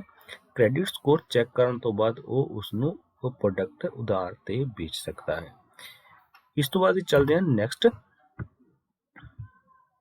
Techniques used for determining credit worthiness of customers. ਹੁਣ ਟੈਕਨੀਕਸ ਕਿਹੜੀ ਯੂਜ਼ ਹੁੰਦੀਆਂ ਹੈ ਕ੍ਰੈਡਿਟ ਵਰਥਨੈਸ ਚੈੱਕ ਕਰਨ ਦੇ ਲਈ ਕਸਟਮਰ ਦੀਆਂ। When retailer want to expand the credit to their customer, ਜਦੋਂ ਰਿਟੇਲਰ ਚਾਹੁੰਦਾ ਹੈ ਕਿ ਉਹ ਆਪਣੇ ਕਸਟਮਰ ਨੂੰ ਲੋਨ ਦੇ ਦੇਵੇ, they are essentially willing to provide the customer credit equal to amount of the purchase। ਤੇ ਉਹ willing ਹੁੰਦਾ ਹੈ ਕਸਟਮਰ ਨੂੰ ਉਧਾਰ ਦੇਣ ਦੇ ਲਈ ਜੋ ਉਸ ਚਾਹੁੰਦਾ ਹੈ। The guidelines to be followed by the retailer is inclusive of 5 C's। ਹੁਣ ਇਹ 5 C's of credit ਕਿਹੜੇ ਹਨ ਉਹਨਾਂ ਦੇ ਬਾਰੇ ਚੈੱਕ ਕਰਦੇ ਹਾਂ। ਕਰੈਕਟਰ, ਸਭ ਤੋਂ ਪਹਿਲਾਂ ਆ ਗਿਆ ਕਰੈਕਟਰ। ਕਸਟਮਰ ਦਾ ਕਰੈਕਟਰ ਕਿਸ ਤਰ੍ਹਾਂ ਦਾ ਹੈ, ਮਤਲਬ ਕਿ ਉਸਨੇ ਜੋ ਲੋਨ ਲਏ ਹਨ ਉਹ ਪੇ ਕੀਤੇ ਹਨ ਜਾਂ ਨਹੀਂ ਪੇ ਕੀਤੇ, ਅਤੇ ਨਾ ਪੇ ਕਰਨ ਦਾ ਉਸਦਾ ਰੀਜ਼ਨ ਕੀ ਸੀਗਾ ਜੇ ਨਹੀਂ ਪੇ ਕੀਤੇ। ਇਹ ਦੇ ਬਾਰੇ ਸਭ ਤੋਂ ਵੱਡਾ ਕਰੈਕਟਰ ਇਹ ਹੁੰਦਾ ਹੈ ਕਿ ਉਸ ਦੀ ਮਾਰਕੀਟ ਦੇ ਵਿੱਚ ਕਿੱਦਾਂ ਦਾ ਕਰੈਕਟਰ ਹੈ, ਉਹ ਸਹੀ ਹੈ, ਉਸ 'ਤੇ ਲੋਨ ਚੱਲ ਰਹੇ ਹਨ, ਜੇ ਨਹੀਂ ਚੱਲ ਰਹੇ ਤਾਂ ਕਿਉਂ ਨਹੀਂ ਚੱਲ ਰਹੇ, ਜੇ ਚੱਲ ਰਹੇ ਹਨ ਤਾਂ ਉਹ ਪੇ ਕਰ ਰਿਹਾ ਹੈ ਪ੍ਰੋਪਰਲੀ। ਉਸ ਤੋਂ ਬਾਅਦ ਕਪੈਸਿਟੀ। ਹੁਣ ਆ ਗਿਆ ਕਪੈਸਿਟੀ ਦੇ ਵਿੱਚ ਉਸਦੀ ਫਾਈਨੈਂਸ਼ੀਅਲ ਕੰਡੀਸ਼ਨ ਕਿੱਦਾਂ ਦੀ ਹੈ, ਉਹ ਲੋਨ ਪੇ ਕਰ ਸਕਦਾ ਹੈ ਜਾਂ ਪੇ ਨਹੀਂ ਕਰ ਸਕਦਾ। ਮੰਨ ਲਈਏ ਇੱਕ ਨੋਰਮਲ ਵਿਅਕਤੀ ਹੈ, ਉਸਨੇ ਆਡੀ ਪਰਚੇਜ਼ ਕਰ ਲਈ, ਉਹ ਵੀ 1 ਕਰੋੜ ਦੀ, ਤਾਂ ਉਹ 1 ਕਰੋੜ ਦੀ ਕੰਡੀਸ਼ਨ ਦੇ ਅਕੋਰਡਿੰਗ ਉਸਦੀ ਜੋ ਕਿਸ਼ਤਾਂ ਬਣੀਆਂ ਉਹਨਾਂ ਨੂੰ ਪੇ ਕਰ ਸਕਦਾ ਹੈ, ਨਹੀਂ ਪੇ ਕਰ ਸਕਦਾ, ਕਿਉਂਕਿ ਉਹ ਉਸਦੀ ਆਊਟ ਆਫ ਰੀਚ ਹੈ। ਇਸ ਤਰ੍ਹਾਂ ਕੈਪੀਟਲ, ਉਸ ਕੋਲ ਕਿੰਨੀ ਕੈਪੀਟਲ ਹੈ, ਕੈਪੀਟਲ ਹੁੰਦਾ ਰਾਸ਼ੀ, ਧਨ ਰਾਸ਼ੀ। ਇਹ ਧਨ ਰਾਸ਼ੀ ਉਸ ਕੋਲ ਕਿੰਨੀ ਹੈ ਅਤੇ ਉਸਦੇ ਕਿੰਨੇ ਹੋਰ ਮਕਾਨ ਹਨ ਜਾਂ ਉਸਦੇ ਕਿੰਨੇ ਬਿਜ਼ਨਸ ਚੱਲ ਰਹੇ ਹਨ, ਇਹ ਸਾਰੀਆਂ ਚੀਜ਼ਾਂ ਇਨਕਲੂਡ ਹੁੰਦੀਆਂ ਹਨ ਇਸ ਦੇ ਵਿੱਚ। ਕੋਲੇਟਰਲ ਦੀ ਗੱਲ ਕਰੀਏ ਤਾਂ ਉਹ ਕੋਈ ਸਿਕਿਉਰਿਟੀ ਦੇ ਸਕਦਾ ਹੈ ਉਸ ਉਧਾਰ ਦੇ ਅਗੇਂਸਟ ਜਾਂ ਨਹੀਂ ਦੇ ਸਕਦਾ। ਅਤੇ ਕੰਡੀਸ਼ਨ ਦੀ ਗੱਲ ਕਰੀਏ ਤਾਂ ਕੰਡੀਸ਼ਨ ਦੇ ਵਿੱਚ ਉਸਦੀ ਇਕਨੋਮਿਕ ਕੰਡੀਸ਼ਨ, ਉਸਦੀ ਫਾਈਨੈਂਸ਼ੀਅਲ ਕੰਡੀਸ਼ਨ, ਉਸਦੀ ਫੈਮਿਲੀ ਕੰਡੀਸ਼ਨ ਅਤੇ ਉਸਦੀ ਪਰਸਨਲ ਕੰਡੀਸ਼ਨ ਚੈੱਕ ਕੀਤੀ ਜਾਂਦੀ ਹੈ। ਇਹ ਸਭ ਸੀਗਾ ਸਾਡੀਆਂ techniques for determining credit worthiness of a customer. ਇਸ ਦੇ ਨਾਲ ਹੀ ਮੈਂ ਸਭ ਦਾ ਧੰਨਵਾਦ ਕਰਦਾ ਹਾਂ।